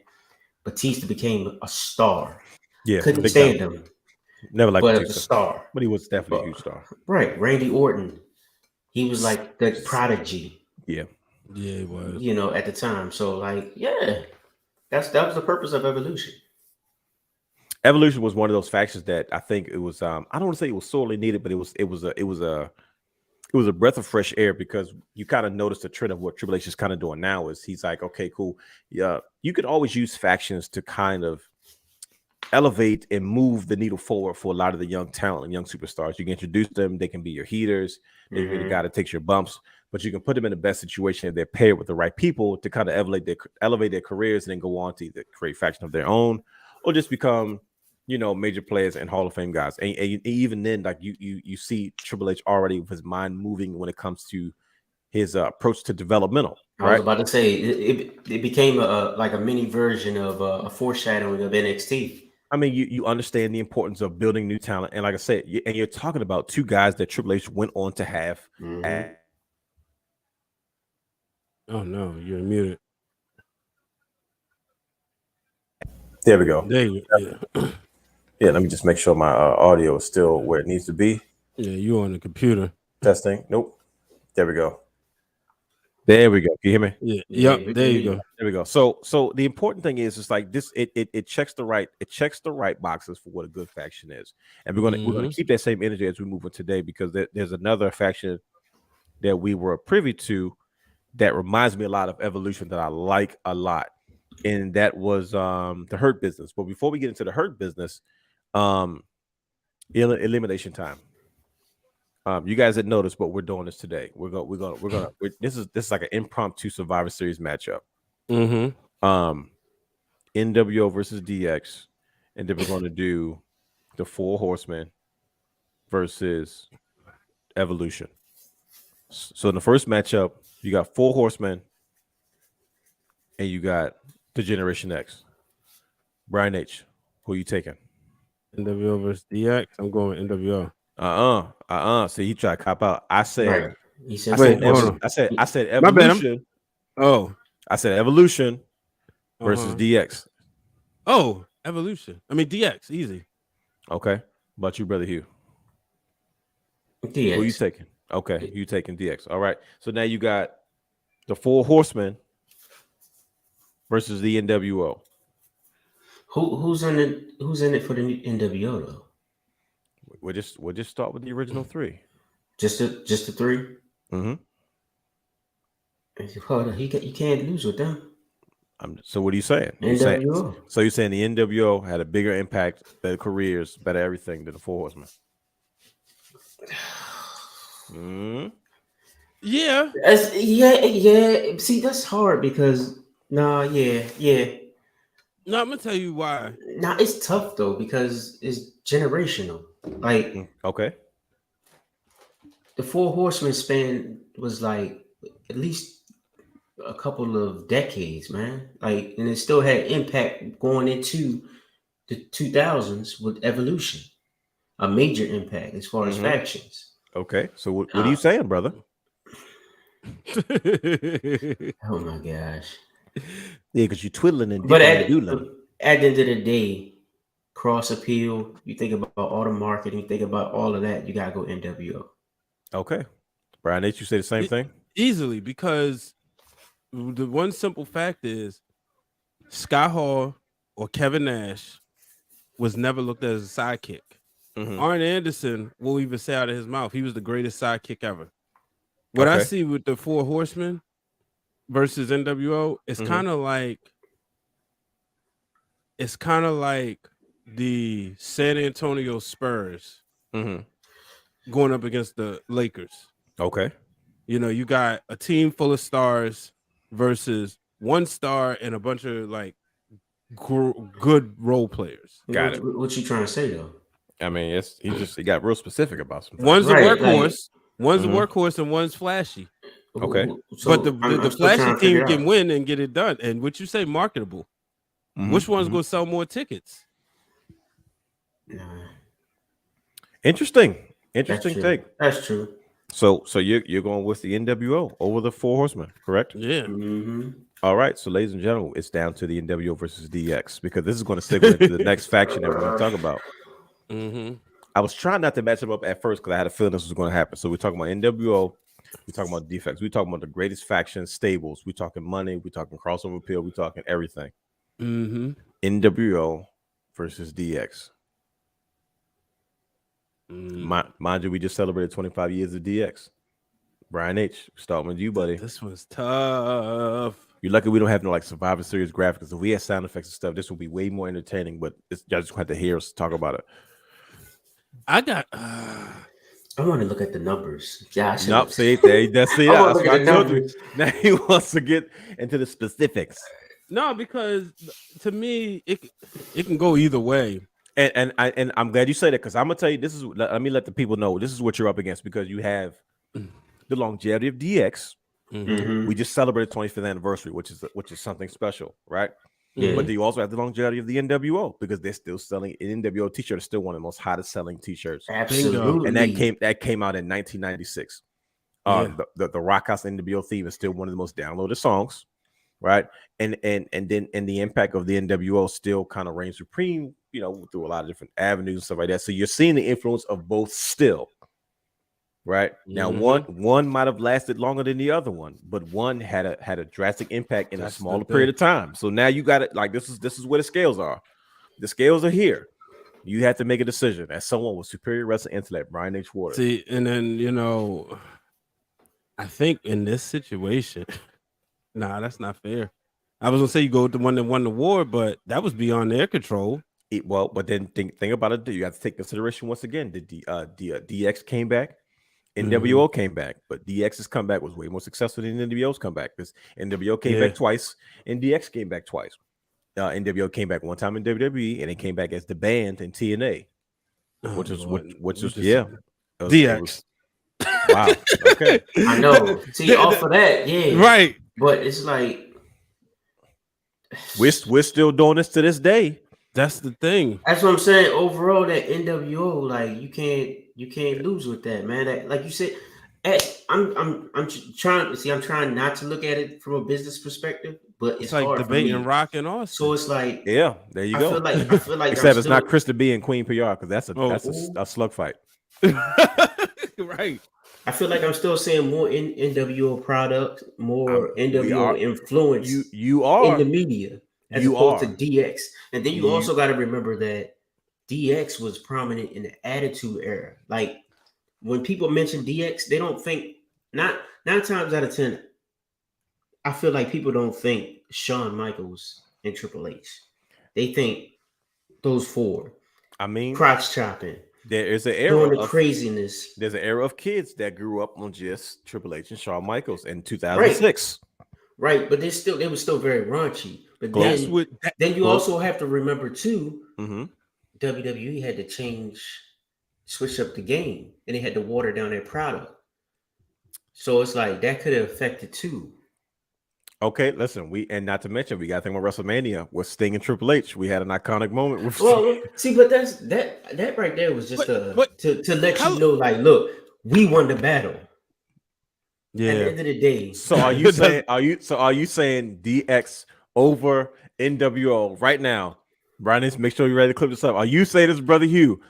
DX over NWO. Brian has already said in a matchup between, as far as the greatest factions of all time, in this impromptu Survivor Series matchup, he said he's taking DX over NWO. They nearly edged it. Are you going on record right now at this moment in time and saying the same thing? Yeah. Okay. Just for longevity reasons. All right. Because NWO was the other versions of it was whack. And that's the difference. That's what did it. And that's the difference. The other versions of the NWO were not successful like DX. Yeah. DX was not what it was, but they were still successful. But and that's the thing. But like you said, 2006, didn't that last like a couple years though? It did off and on. Like they started and they went back to it. It was never like an official breakup, but Triple H got injured. Remember? Yeah, and that's when Shawn Michaels went on to main event with John Cena, and then when he came back, they had another DX run, and it was moving merch. Even though I'm not a fan of that DX logo, that's the reason why I don't have a side plate. Sure, because it's got the green DX logo. Yeah, that's not for me. But like you said, there's a generation. Numbers, right. They were successful. It wasn't the same as what we grew up on, but it's not like they weren't successful. The band wasn't successful. They adapted. They adapted to the PG era. Yeah, and I'm sure that wasn't easy to do. So I know that was. Go ahead. I'm gonna tell you why it was because Shawn Michaels changed his life. So at this point, I heard that on your show, B. Brian H. Walters. Right. But like us older fans probably would appreciate it. But like one by him changing his life, he was still able to have fun. But so it was a lot of factors that went into that. But and like I said, I'm an NWO guy slightly, but you can't argue with the facts. And because DX, at the end of the day, when you have a DX reunion, the most people you bringing out is 6 people. Sure. Not 3,000. Bingo. Yeah. That's what if the NWO would have stayed Hogan Hall, Nash, and then the other factions that they influenced. Hey man, don't BWO. Yeah. Like that's true. They gave birth to other factions. Wolfpack. Yeah, I remember when Hugh came to school, like, yo, you heard about the LWO? I'm like, what? LWO was that joint And he was running around blasting the music.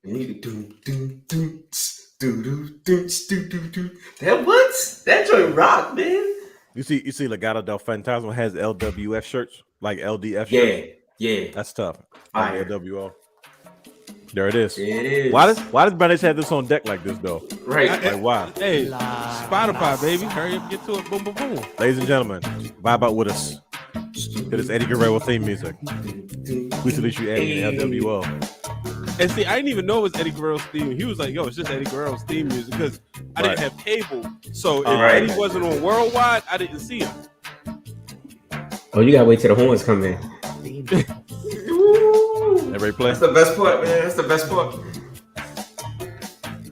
It's nothing like music. He used to come out bopping shit like this.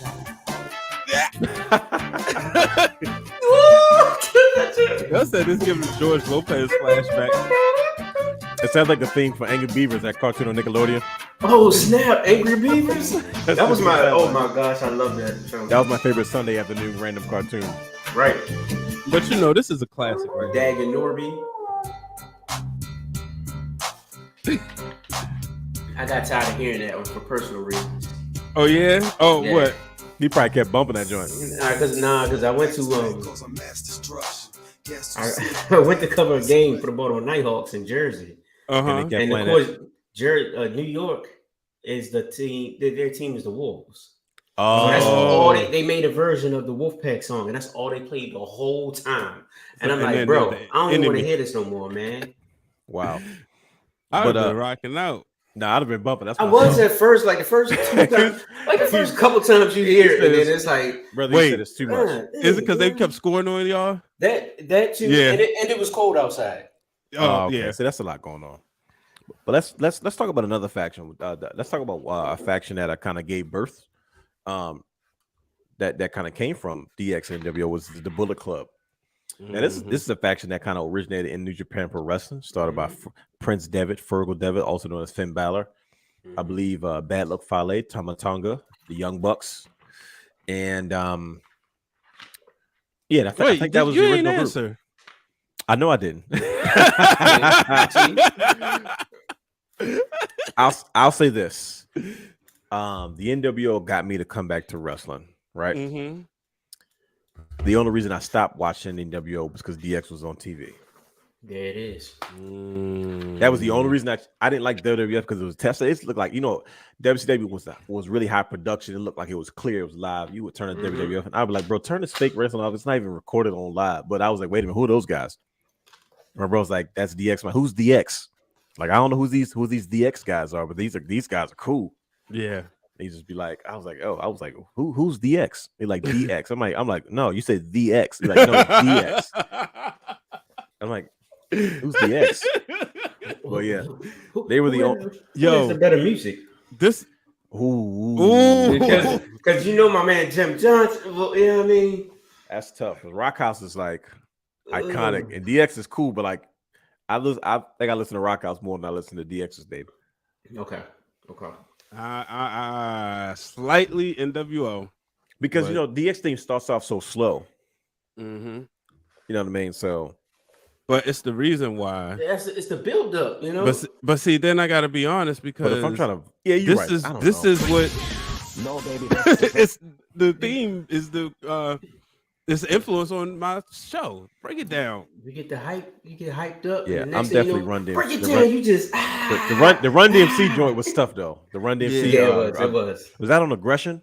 Yes, sir. Yeah. All the rap version of the theme song. That was tough. Like that one still is as what you call like I said, we still burn the midnight oil. Look at Rogers in the building now. Oh boy. But yeah, man. The Bullet Club. Why do you brothers think that the Bullet Club was so successful? That part right there, real quick. We'll get the Bullet Club, but you see how it starts though? Like it comes off all breaks. Like, oh, you got me in. Hey. Yo, that's giving me 2000 all over again. That's like one of my favorite years in life. Look at the way he's going on.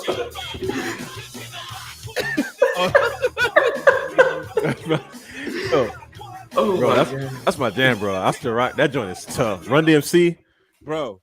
Oh my god! I'm about to bring up something Brother Hugh pointed out to me when it first happened. WrestleMania 2000. Go ahead. Go ahead. Watch this 6-man tag. Where X-Pac. Hey, son, I was just. Hey, you read my mind. You read my mind. I was about to say something, but then I was like, I'm gonna leave it alone. And I was like, okay, cool. But then he was like, yo, did you see X-Pac slip? He came out so hyped that he just like almost he must have hit a patch of water or something. He almost had a Mandy Rose at WrestleMania 37. Uh-oh. That would have been disastrous. I'd have laughed at him. But yeah, because they was coming out to that music. That whole WrestleMania, they was doing like was it Ice-T and the Godfather? Yeah, yep. They was trying to sell that album heavy. Big Show had I think a theme if he was on that one. But yeah, man. Kane's music was tough too. By yes, sir. Who did his? Who was it? Don't tell me, yo. It was was it Mac 10? Did Mac 10 do his? It might have been. I can't remember. Stone Pile Driver. I'm the mind. I was like, oh snap, but that's just tough, bro. Bars. Yeah, but East Siders. East Side. That's what it was. Yeah. That right. It's your guy. It's mute.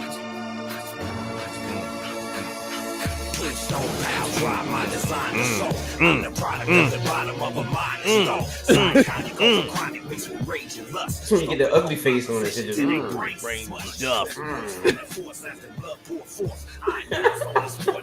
Bro, that aggressive album is probably one of my favorite albums. Like better than the original joints.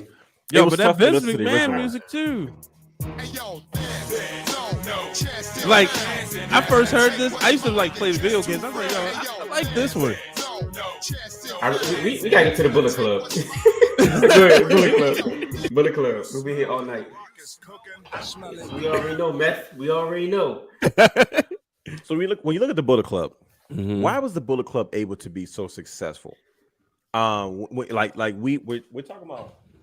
When you talk about WCW, you talk about WWE, you talk about two machines at the time. WCW at the time, of course, and WWE still now. Like, they had the marketing, they had the power, but yet it seems like the Bullet Club. We always look at the Bullet Club. We say, man, if you look at the NWO, if NWO and DX had a baby, you got the Bullet Club. It became this generation's kind of NWO to an extent, right? Because you think about crossover appeal. You're talking about it was I don't want to say self-made superstars because New Japan is a huge company. It's one of the biggest brands in all of professional wrestling, and yet the iconic design and T-shirt. So many names have been in and out of the Bullet Club, and it has launched a lot of careers, and it's still kind of going strong now. And you see aspects of the Bullet Club in every promotion to this degree. But Brother Hugh, why do you think the Bullet Club was so successful, and how have they solidified their space in the world of professional wrestling when it comes to factions of all time? I mean, I don't know too much about the Bullet Club because I never really followed them until now. But just off of first glance, sure, like you said, it just seems like it was NWO version NWO in New Japan Wrestling. Right. So that was their version. You had these new upcoming stars that were out there putting on quality matches, no shenanigans. Like the NWO, they used to put on all types of shenanigans. You know what I'm saying? No shenanigans, and they just ran stuff. They just did what they had to do. They stayed relevant. They they ran New Japan like that. That's all I saw from first glance. But I can't really get too deep into it because, like I said, I've never really been a fan of the Bullet Club until right now, until I kind of met you and we kind of just started going back and forth, and I'm just learning a lot of stuff off of you. So, Brian H., what's your take on it? Why do you think the Bullet Club was so successful? What they were able to do? I'm gonna be straight up because, like, Brother Hugh, this is around the time where you started talking to me about them. What drew me in was the T-shirts. I went on strike. Remember? That was you. Because I was about to say I wasn't really watching wrestling for a while. You gotta remember too. 2015. I was so sick of Roman, and especially after what happened with Daniel Bryan. I was like, bro, I'm going to strike. There was two guys in our Facebook group, and the wrestling Facebook group that were like challenging us every day, and I was getting annoyed with them. But they weren't like trolling. They were like being for real. And he just dudes just kept talking about New Japan, New Japan, New Japan. I was like, what's like? And I always known about New Japan because of WCW, and so I go take a look, and I just fell down this deep, deep rabbit hole, and I just like I never climbed out of it. Rabbit holes. I was so look, Brother Ross remembers that strike. I was like, bro, I'm you done know with he this. do. Yeah, I said, bro, I'm done with this, man. I'm not watching this. I'm sick of this. Like, I had enough.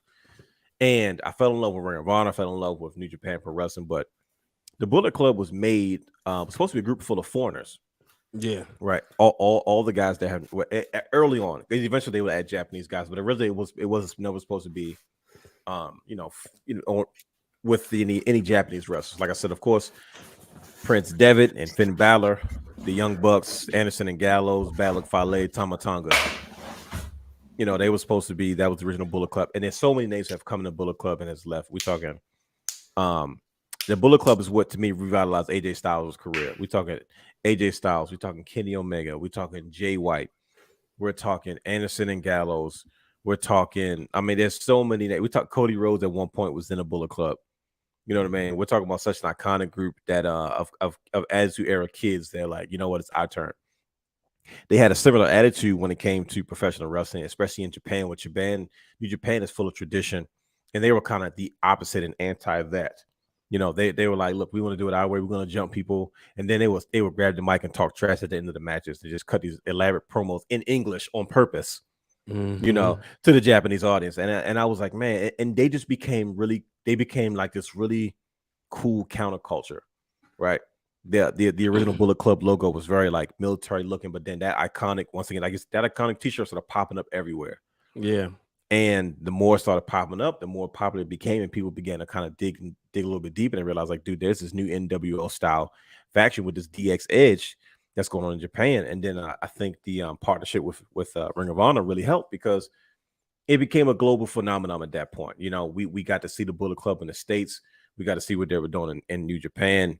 And as Prince Devitt, Finn Balor started it. But to me, the Bullet Club hit its stride when AJ Styles became the leader. When AJ Styles left TNA, he was trying to get the TNA stink off of him. He had gone to he was in Wrestle 1. He did a Japanese spot in Wrestle 1, and then he showed up in New Japan. He immediately became the IWGP, World Heavyweight Champion. A lot of guys came out of the Bullet Club, ended up being IWGP World Champion. Kenny Omega was one of them. But if you look at the leaders by themselves, you look at Finn Balor, you look at AJ Styles, you look at Kenny Omega, you look at Jay White. You look at Tama Tonga, you look at a lot of those guys. They have built so many careers just off the fact of we're going to go out there, we're going to be cool, we're going to do what we want to do. And man, the Bullet Club is, as they've had spaces where they've gone their separate ways, especially after everybody left New Japan. But like I said, Jay White has found a way to make them relevant. They have new young stars, and they're still going strong. We'll still see Bullet Club influence around the world, man. I think that's it's more reason as to why the importance of what a faction can do for careers. It gets guys involved. Yeah. It allows people and like I said, the marketing, even if you wasn't a wrestling fan, the shirt looked cool. Like, what's that? What's Bullet Club? You know what I mean? And you can make for wrestling fan, the internet, like for the internet wrestling community, that's like their NWO shirt. So I think it's just that's what's helped them also. The fact that they could market, being in Hot Topic, that was a big deal, especially for it not to be WWE. There was no AEW at the time, so I think that was a big deal. So they definitely had their impact, no pun intended. No doubt. But the Bullet Club is still going strong. Like I said, they've had their ups and their downs, and a lot of people thought they were dead. But like I said, they're still holding on. As long as Jay White is running the show, they got a lot of new young talent. Anderson and Gallows, of course, part of the Bullet Club for life, but they've gone back to the WWE version, which is the OC with AJ Styles. Back where they belong. And I'm excited about it. But that's the Bullet Club is an example of what makes a great faction. It's longevity, it has marketing, it has crossover appeal, all these great things, which would make what we do fun. There's so many facts we got to get into, but we'd be remiss if we didn't mention the Shield. Is there a more impactful group in the history of factions more than the Shield? Now, here's why I say this. When you look at it on paper, you say, well, they don't measure up when it comes to merchandise. They don't measure up when it comes to anything. But I think the very first show we did, season 3, we were talking about the Shield. Mm-hmm. And I remember I said, they're going to want to be most impactful. Somebody's like, how do you know it's going to be done? How are you going to say that? And I was like, dude, I'm trying to tell you, these guys are going to. We've got footage. But every time we play footage, we get banned from YouTube for like they flex that stuff. We'll be good with this one. The Shield will go down as one of the most unique factions of all time. Oh, definitely. Most unique and impactful factions of all time. Woo. Wow, look at that. There's the proof. I didn't even know you had that. Play it again. Hold on, play it again. Ladies and gentlemen, let me make an announcement. There's the proof that I said this in 2013. Mm-hmm. I said that the Shield will go down as one of the most unique factions of all time. Oh, definitely. Most unique and impactful factions of all time. Woo. Good gosh, I was skinny. That was a big shirt I had on. That is on season 3 is on the YouTube channel because we've stripped the videos and just put pictures. Okay, good. Because I was like, are you sure? Because we got flagged. Yeah, that was the first one. I don't know what I was thinking. Bro, all that video stuff in there. In my head, I'm like, what was you thinking? Bro, like, I don't know what I was thinking. Like overlaying photos. I put a bunch of video in that video. Mind you, the show's like a half an hour. That was like that was the first time we was like green screen. That was a statement show. That was the show to say this is what we intended to do before we ran out of time. We finally we hadn't graduated yet, but we had were acquired out the door, skills. We were out the door. Like it was like end of the year. We were like, dude, we got nothing else. Like we were done with classes and everything. Like, well, we don't have nothing else to do. We might as well. But yeah, the Shield. And then you gave back the keys to the studio. Yeah, sorry. I probably should have held on to those just a little while longer. But yeah, though, you called it though. In 2013, you definitely, as Paul Heyman would say, that wasn't a prediction, it was a spoiler. Mm-hmm. You look at them and so I'm gonna ask that question later. But what I like about there was 3 main eventers. Mm-hmm. No, pardon me. 3 Grand Slam champions. Mm-hmm. I don't think that's ever been done before. And that's what I'm kind of alluding to. And like I said, and you look at them now. First of all, we don't have time to go through all 3 of those. Like I'm not a Dean Ambrose guy, but I would never take away what he has done for he's a Hall of Famer. He's been a Hall of Famer, and now he was the heart and soul in the face of AEW. Like there's no AEW without Dean Ambrose. I know you got the Elite, I know you got Jericho, but he was a major piece to the building blocks of what he did. And Ambrose is a big deal. Moxley is a big deal. You know what I mean? When you look at Seth, Roman, and Ambrose, they're running the business right now. They're at the top of their game. Like I know Seth probably feels some type of way because he's not the guy, you know, but he is a crucial part of. If you look at the modern era of WWE history, Seth Rollins is intertwined in all of it. But that's what I want from a guy like him. Mm-hmm. I want him to be that way because he's going to remain hungry. Of course, and there's so much more for him to do. Anything can happen, of course, and he'll get his time. But the Shield is have we ever had a faction where we have gotten 3 bona fide new stars from? It's always been 1 or 2. Like you look at Evolution, we talk about Randy Orton, we talk about Batista, and where they 2 Hall of Famers, and Randy Orton's still kicking. You know, you look at the Four Horsemen. You know, it was really all about Flair, and Tully had a run, and Arn had a run, and Barry Windham had a run because we don't. That's Four Horsemen that we acknowledge. You know what I mean? Like, look at the history books, they've wiped the other guy out, so we don't talk about him. So it's Barry Windham. So you know what I mean? Like, but those guys didn't have they didn't propel their careers going forward. They were at the peak of their careers during those moments, right? The Shield was a situation where it's like they were just getting started. Yeah. And what they're doing now, they're like, we can't even be the Shield anymore because we're all way too big. Like, if they were to be the Shield now, they would be really old. Like they'll be in their 50s still hanging around, and they can still draw because as a group they probably can draw. But like right now in their primes, they can't be, they can't be a group anymore because that's how big they are. But the Shield is one of those generational factions that will like go down in history where it says, okay, like the 2010s, you could say 2010s will always be associated with the Shield. Yeah. But you know, as we kind of move along, because we're going to wrap this up a little bit, because we're going to get into some of today's factions and kind of a lot of today's factions are kind of newish. These are the ones that we're going to kind of get into, but we're going to talk about what we want to see from today's factions, and we're going to discuss if any of these factions have the potential to have the same impact as DX, as the NWO, as the Bullet Club, as like we saw. Whoa. Who said something crazy? Whoa. I don't know why you put that on the screen. I don't know why you didn't say that. I don't know why you didn't say that. Yeah, so the Twitch audience can see the foolishness. Oh, okay. Well, Twitch, I hope you enjoy it. Quick question. Yes, sir. Out of all of the factions that we talked about in the past, who you think is the most underrated faction? Ooh, I'm glad you mentioned that. Like we're moving the conversation forward. I appreciate that. I'm going to say right now the Hurt Business. I know he was short, and like there's certain groups that are like kind of like they're where they deserve to be, like the New Day. New Day are Hall of Famers. That's ridiculous. Like, you know what I mean? The Bloodline is where they are. They're solidified. But the Hurt Business was cut too short, and they could have done so much more. I mean, we've never seen such a strong black faction. I'll pull the race card. Like, I don't care. Like, it is what it is. You have to. We have never seen this on the screen. Oh, I'm gonna put it up there. We have never seen such a positive group of strong black males in a faction that was dominant like that. Right. And I was just like, man, this is what our kids need to say. It's just about representation. And it's not the fact that they're black. It's just that they're really good and they're really good together because they fit the mold. They fit the mold of everything as you see it on the screen with Bobby Lashley, Shelton Benjamin, which is one of my all-time favorites. He gets a pass for not giving Money Mike an autograph. I forgave him for that.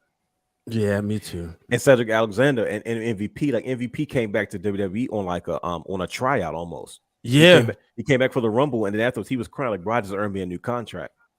And he worked with young talent. First, him and Bobby was beefing with Apollo Crews. They elevated him during a pandemic, right? And then they brought Cedric in, and then Cedric was feuding with Andrade for a little bit. I mean, Apollo, you know, that whole for the United States Championship with Bobby Lashley and Apollo and that whole thing. And Cedric was such a talent that was just doing a bunch of nothing. He was just a good hand at one point. He began to find himself, and Shelton Benjamin was doing nothing. He's a pro. You know what I mean? He has groomed so much young talent as far as tag teams are concerned, with Chad Gable, Cedric Alexander. You know what I mean? The list goes on and on. You know what I mean? And it was just like, man, they fit. You had your guy you had your worker. You had your guy that was going to take all your bumps. That was your X-Pac, was a Cedric Alexander. You had your grizzle vet, which was your Shelton Benjamin. He was like your Tully Blanchard. And then you had your Flair. You had the main piece. You had Bobby Lashley, the dominant force that was the head of the table, no pun intended.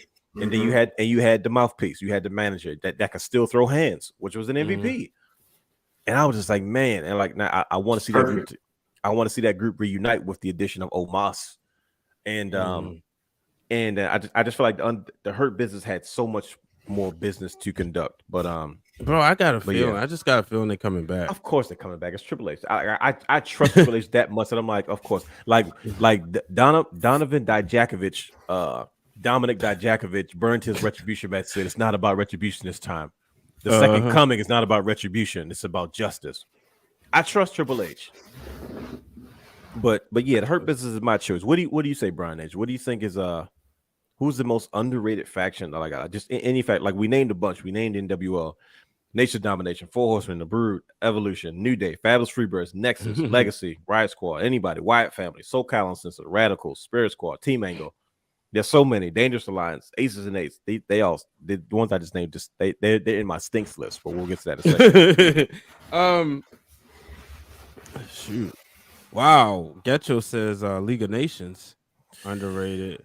Okay, they had potential. I forgot about the League of Nations. That was all the foreign brothers, the guys from different countries. You know, I'm a agree with that. That was very short-lived because I think Barenet was out the door. Yeah. Triple Threat is on the list. Yep. The thing about the League of Nations was, I remember on WWE 12 they tried the storyline. If you remember when that game came out, people were saying they were so impressed with the story. They was like, "Yo, they need to write for WWE." Because what they did was they had when they had the WCW 10-year reunion, and they had like everybody come back, like all the people with WCW, like Kevin Nash, Rey Mysterio, they had like turned and created their own faction.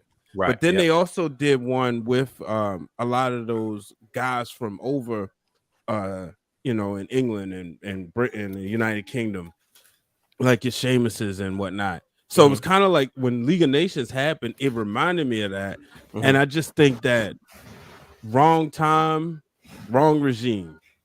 I think like that's you could have said it better than anyway than that. That was perfect. Yeah, I just think that, because I look at what you got going on with the Imperium and the Brawling Brutes, and I'm like, man, like that's League of Nations-esque, and I like seeing people with common backgrounds come together and fight for a cause. So, I think that I definitely think they was one of them. And if I had to pick somebody else, just real quick, Dangerous Alliance is one that I would have liked to have seen and grew up with a little bit. And you think they're underrated? No, I just brought them up. Okay. I think prior together, they probably wasn't the greatest. I don't know. When you look at, that's like one of them teams you look at like overall how their careers panned. I was like, oh, it's pretty cool. It's kind of like the the Heenan family, but I will say this: the Hart Foundation. I think that a lot of times what version of the Hart Foundation are we talking about? The later one, the one my favorite, yeah. That was that. I feel like the Hurt Business with them too, brother. Like that was too short lived, man. Yeah, like and unfortunately, Bulldog. Pillman died. Yeah, Owen, so but I think about like what they could have been, and you could see like it looked like they was perfect into the Attitude Era. Oh yeah, and that's the thing. People always say Brett wouldn't have worked in the Attitude Era. Yeah, we know he was a traditionalist. He would have worked. It would have worked. DX versus the Hart Foundation. Triple H, X-Pac, New Age Outlaws versus Brett, Davey, Pillman, Owen. Come on now. So I think they're underrated because I think they get skipped over a lot. Like we talk about them when we're talking about that period or whatever. But and Pillman was like that perfect wild card. Yes, he was. Yep. He was that perfect wild card. So yeah, I definitely think they're underrated. Brother Hugh. Well, I don't know if underrated is the right word to use, but okay. it would most likely be like underappreciated. Okay, wait a minute. We going somewhere. I want to. This is. But think about RTC at the time. Right. Okay. Yeah, man. Did their job. What? Tell me about it. Right to center, man. Fool. Gosh, man. Like, hey, you mentioned this one. Look at this one right here. This one. I'm sorry. Remember this one? The Union. Oh yeah, my man. Test. That was short lived too, though. But this is where wrestling educated me. What was that? Test Mankind and Test Mankind, Ken Shamrock, and Big Show. Yep. Everybody was kicked out of the corporation. Yep. I didn't know what a union was. Then, like you get older, and then right. Like, oh, that's why they did this. And right. Like right. I remember the real Dwayne Allen had a line years ago when we worked at the Almighty Blue Box. He said, "Now you see why Stone Cold used to stun Vince to death." And I was like, huh, it makes sense. It makes sense. It makes sense. And that's the thing. The union, like, the job squad is funny. I didn't realize at the time because I didn't know what job it was. I didn't realize that's what they did. Yeah, I didn't get it either. I was like, okay. But that was also the fun part. Like, you know how sometimes you like might wish you was older or whatever. Mm-hmm. I love being 12, 13, 14 during the Attitude Era. Some stuff it was fun having a lot of that stuff go over my head at the time. Sure, yeah, it was innocent. Yeah. So, yeah. Right. No, so we talked about some of our favorite factions of all time. Are there any other favorite factions that you guys like want to mention before we move on that you say, I really liked it, even though maybe it wasn't the most popular, but obvious ones? Like I'll definitely say that yeah, that Right to Censor, that's the one that did it for me. Because honestly, they can go down in history as like one of the most hated factions of all time. Sure. Mm-hmm. I think for me it was the Oddities. I like the Oddities. They were popular when they came out with the Insane Clown Posse and just that whole Cartman. They were like Golga, and I forgot what wrestler they said that really was underneath the mask. It was Earthquake. It was Earthquake. Yeah, exactly. Like I was like, the Oddities were very fun. They were popular. I didn't get them at all, but they had a really good theme, and they would come out, and Kurgan would, I know Kurgan was a part of oh shoot, what's the He was the Truth Commission. Yeah. You know, with the guys with the beret, looking like with the red berets and stuff like that. But him and I liked him as a not a serious guy, but the oddities were one of those factions that I was like, man, they were really good. The Job Squad was good, but it seemed like they were never really together. They just always wore shirts when they wrestled. You always saw like Too Cold Scorpio and Bob Holly like just tagging, with Job Squad t-shirts. But yeah, that was the oddities was definitely, like I didn't really like anybody individually in there, but they were so fun when they came out, just coming out, just everybody, doing their thing, looking like Rocco Rock and their music was hitting. Yeah, the theme song was tough. But what about you, Brian? Is there any more like factions that we haven't really gone over that you say, wasn't a cool, wasn't as cool, but I definitely enjoyed them. Team Bad. Okay. I enjoyed Team Bad a lot. I forgot about Team Bad. I'm wrong for that. Yeah, our introduction to Sasha Banks to the main roster. Yeah, what hindsight being 2020, what we know now, Naomi wasn't the greatest heel. We know that, but it was still like I was entertained by them, and it was fun watching her like trying to get into that role. Then and it was real cool to see them like reunite during the wedding. But yeah, that was definitely one. I like the Too Cool also. Too Cool, yeah. There you go. Too Cool was good. Yeah, they were good. Like I think that's one that people kind of forget sometimes, but they were together though. I know they were a little. Scotty High was upset that he didn't get a shout out from Big Keish at the Hall of Fame conversation. But let's talk about before we wrap up, because we're going to end the show talking about our favorite factions today and who do we feel like has the potential to kind of define themselves as the factions of this generation. But I'm going to list you brothers all the factions that were meant to be good, but they just turned out to be really, really, really bad. And this might be a little controversial, but like I said, I'm going to name this list. I had it earlier, but I'm going to say all these things and just jump in. If you these are all bad. These are all the factions to me that were supposed to be like big time deals, and they all stunk, in my personal opinion. Aces and Eights and TNA was weak. True. The Main Event Mafia. That I don't care if it was Sting. Yeah. I don't care if it was Sting, Scott Steiner, Booker T, and Kevin Nash. They stunk. They was weak, bro. Like who realistically was going to beat those guys? The LWO was a joke. As fun as it was in WCW, NWO Black and Silver, whose idea was to bring that back? That was weak with Kevin Nash, Jeff Jarrett, and Bret Hart. I think Conan might have been part of it. I didn't like that logo either. Yeah, that was weak. Fortune, y'all remember Fortune? I was kind of out on WCW by then. No, Fortune was not in WCW, brother. It was in TNA. When Ric Flair tried to get like AJ Styles and that was also Four Horseman type of match. And Frankie Kazarian, they were trying to be like, yeah, we're Fortune. Like that was weak. And they all hated Ric Flair. That was terrible. They was like, oh, we hated that. I remember when those quotes came out, how much they hated Flair. Let me keep going. What does it say? The Natural Born Thrillers. They were weak. That was like Sean Stasiak and Tony Mamaluke and all them other dudes in WCW, like in 2000, and nobody remembers. 3 Count, the boy band. You ain't like 3 Count.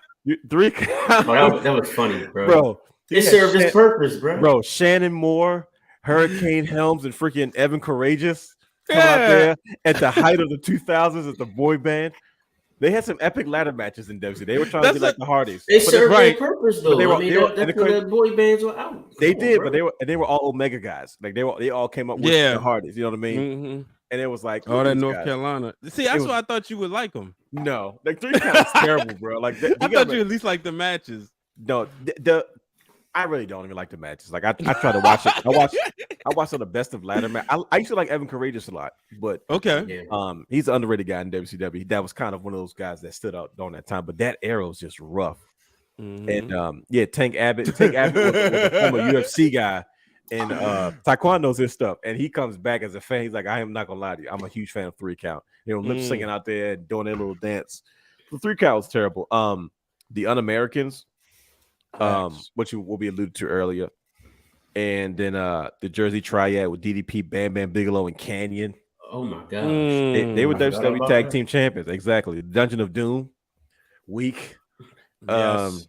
The Hogan's buddies. Yeah, the West Texas Rednecks with Kurt Hennig and Barry Oh, Windham and come Kendall on. Windham. And I hate rap. I hate rap. Rap is crap. He had a hit song, man. I was a Kurt Hennig mark, so he's in my top 10. You know the crazy part is though, that's when I started liking Barry Windham again, because WCW at that time let him be Barry Windham. He wasn't like the stalker in WWE and all this other dumb stuff.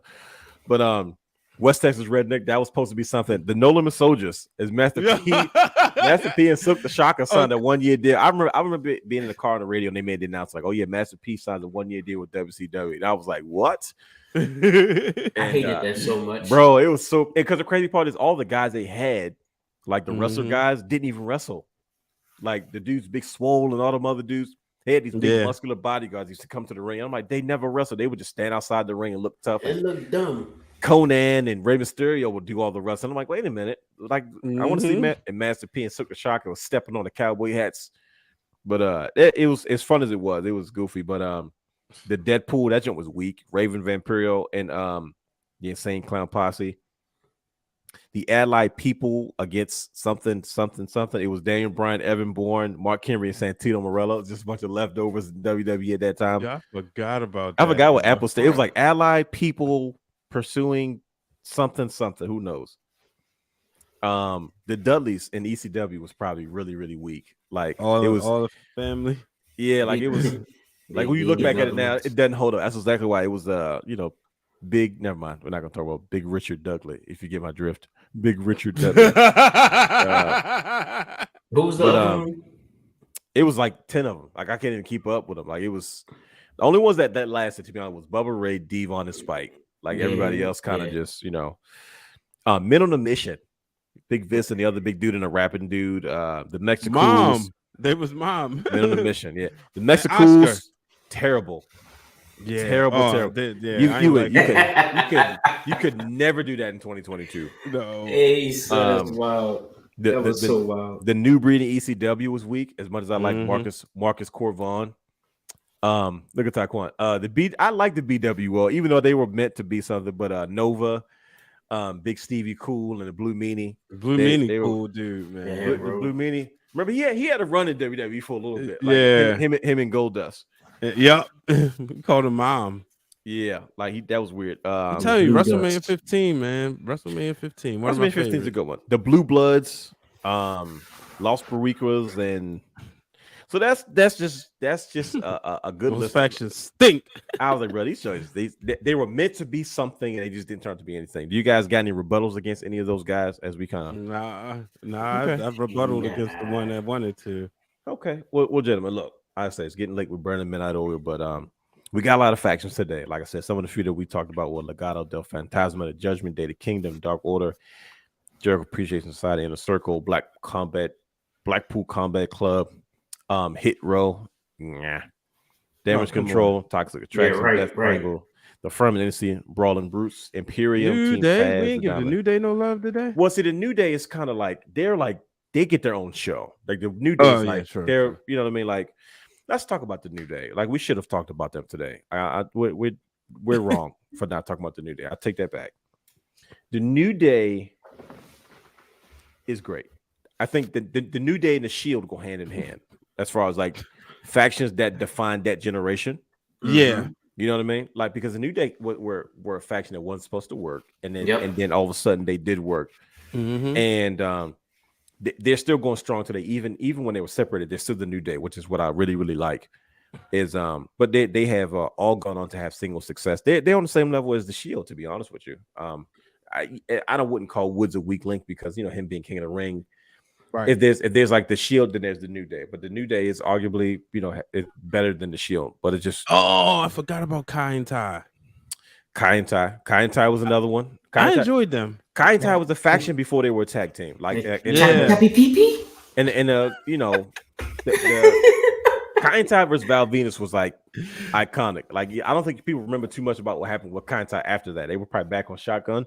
Yeah. That's the thing though. If your storyline made Shotgun Saturday Night, as far as the recaps, you was doing something. Yeah, who was I that? remember Yamaguchi-san. Yamaguchi-san. I remember when Kaintai was beefing with Taka Michinoku because they were trying to get him to join. Yeah, He wouldn't join for the longest time. Eventually, he joined. He started coming out in a gray tank top, and he stopped wearing his gear. Val Venus. Yep. Yeah.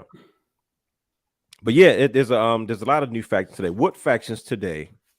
What's your favorite faction today, and which faction now has Taekwondo, you mentioned the Ravens Flock. Ravens Flock was underrated, was another underrated faction. Yeah, I'll mention that. For sure. I loved Ravens Flock. See, the faction show is hard because it's so many. It's so many, bro. Like this is something like it's a lot to cover. And we're going later than we usually would, but it's a 2-part show. It kind of is though. We might got to revisit this in a different way. But yeah, Ravens Flock was another underrated group. Like I know I was big on her bit, but Ravens Flock was tough. Like they used to beef with everybody, beef with DDP. Then they beat, and then I remember when Perry Saturn left the group, and he was trying to set them free. And Raven was such a great character in WCW. Like for an ECW guy to come and do what he did in WCW, another great mind in wrestling. Big time. Bray Wyatt status. He was on that level, man. Like he did a lot of stuff. He was one of the biggest stars in TNA in the early years. Like he's a part of my favorite generation of TNA wrestling. That early 2004, 5, 6 era, before Angle and all those guys got there. Right. Raven's another just underrated. He just went into the Impact Wrestling Hall of Fame, so congrats to him. Right. Another former NWA World Heavyweight Champion in NWA TNA. So yeah, man, Ravens Flock was another one there, and we got Kidman out of it. Kidman when they finally set them free. Kidman and Van Hammer and Perry Saturn, it was a lot of guys that came out of that. Lodi was the lackey, but yeah, we had factions galore now. It's ridiculous. It's like God dang it, DX, you guys get in charge, and now you're like, no, we're gonna rev up the factions. There's so many factions in NXT with Chase U and the Diamond Mind, and I tell you this, Schism, yes sir. They on my radar now. Who's that? Schism. Things are heating up. Yeah, just the presentation, and obviously because they got Ava Rain, The Rock's daughter. So it's like, okay, I'm gonna see. I'm not gonna say they're gonna be. I'm not gonna analyze them or whatever. Right. But I like the reveal. So now they on my radar. But yeah, it's easy. My favorite Bloodline.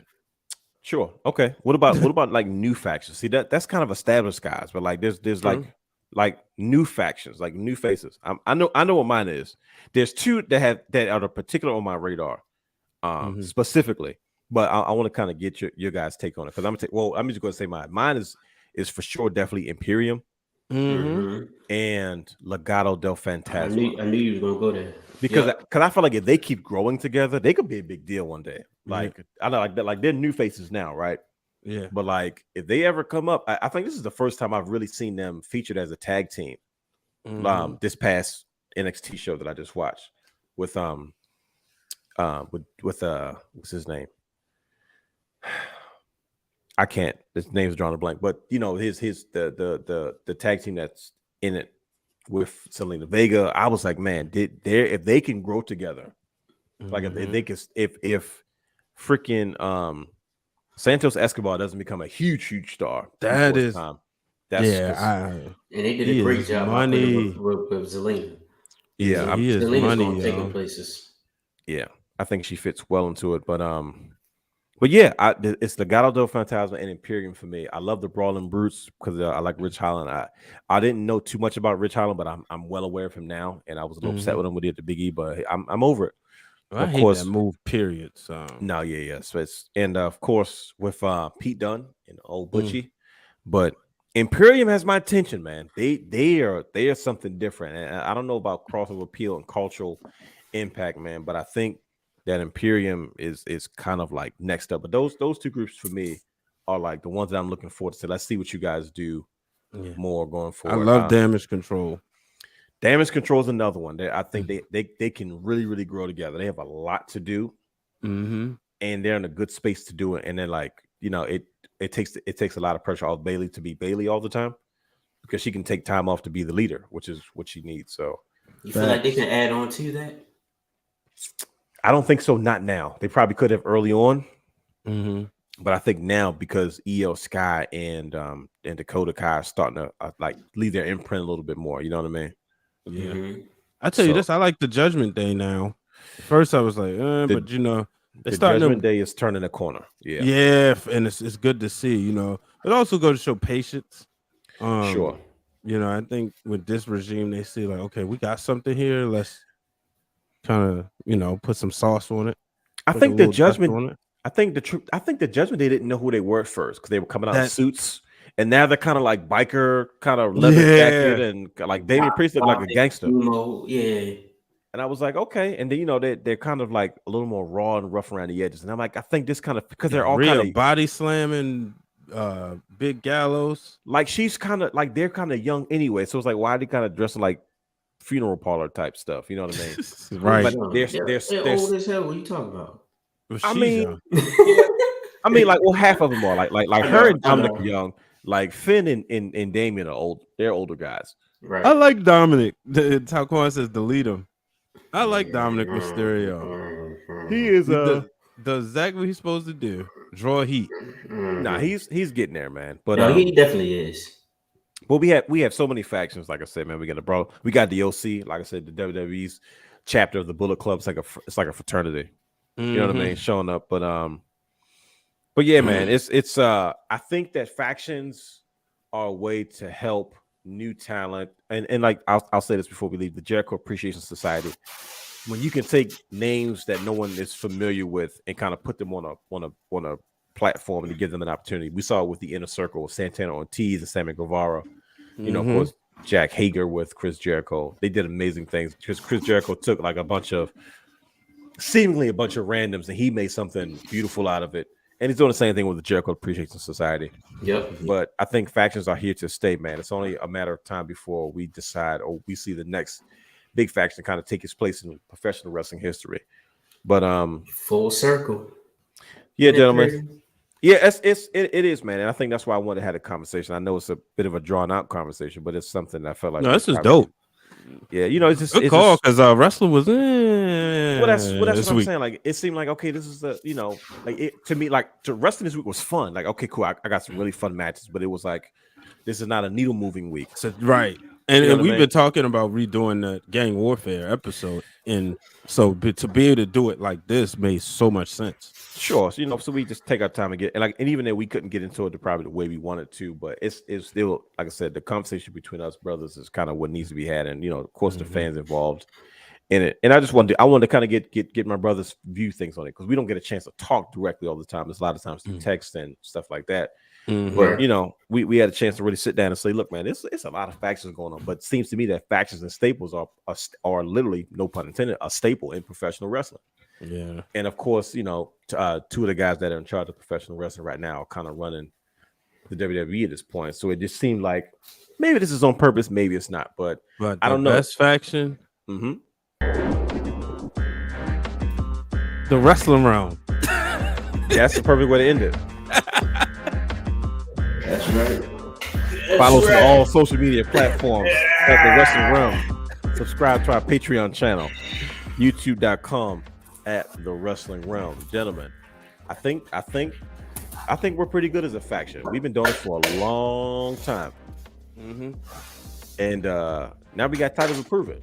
Yep. Yes, sir. Yes, sir. So ladies and gentlemen, as we sit here and pose with these belts, we appreciate you coming out and joining us tonight as we sat there and talked about the importance of factions in professional wrestling and where are they headed now. Keep your eyes tuned to what's going on. Follow us on all social media platforms. You'll be seeing the Wrestling Realm really, really soon. Buy some t-shirts, support us, buy some merchandise, be a part of the brand.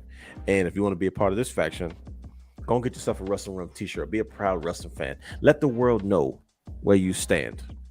Gentlemen, if there's nothing else, one of the greatest factions of all time, the Wrestling Realm, is out.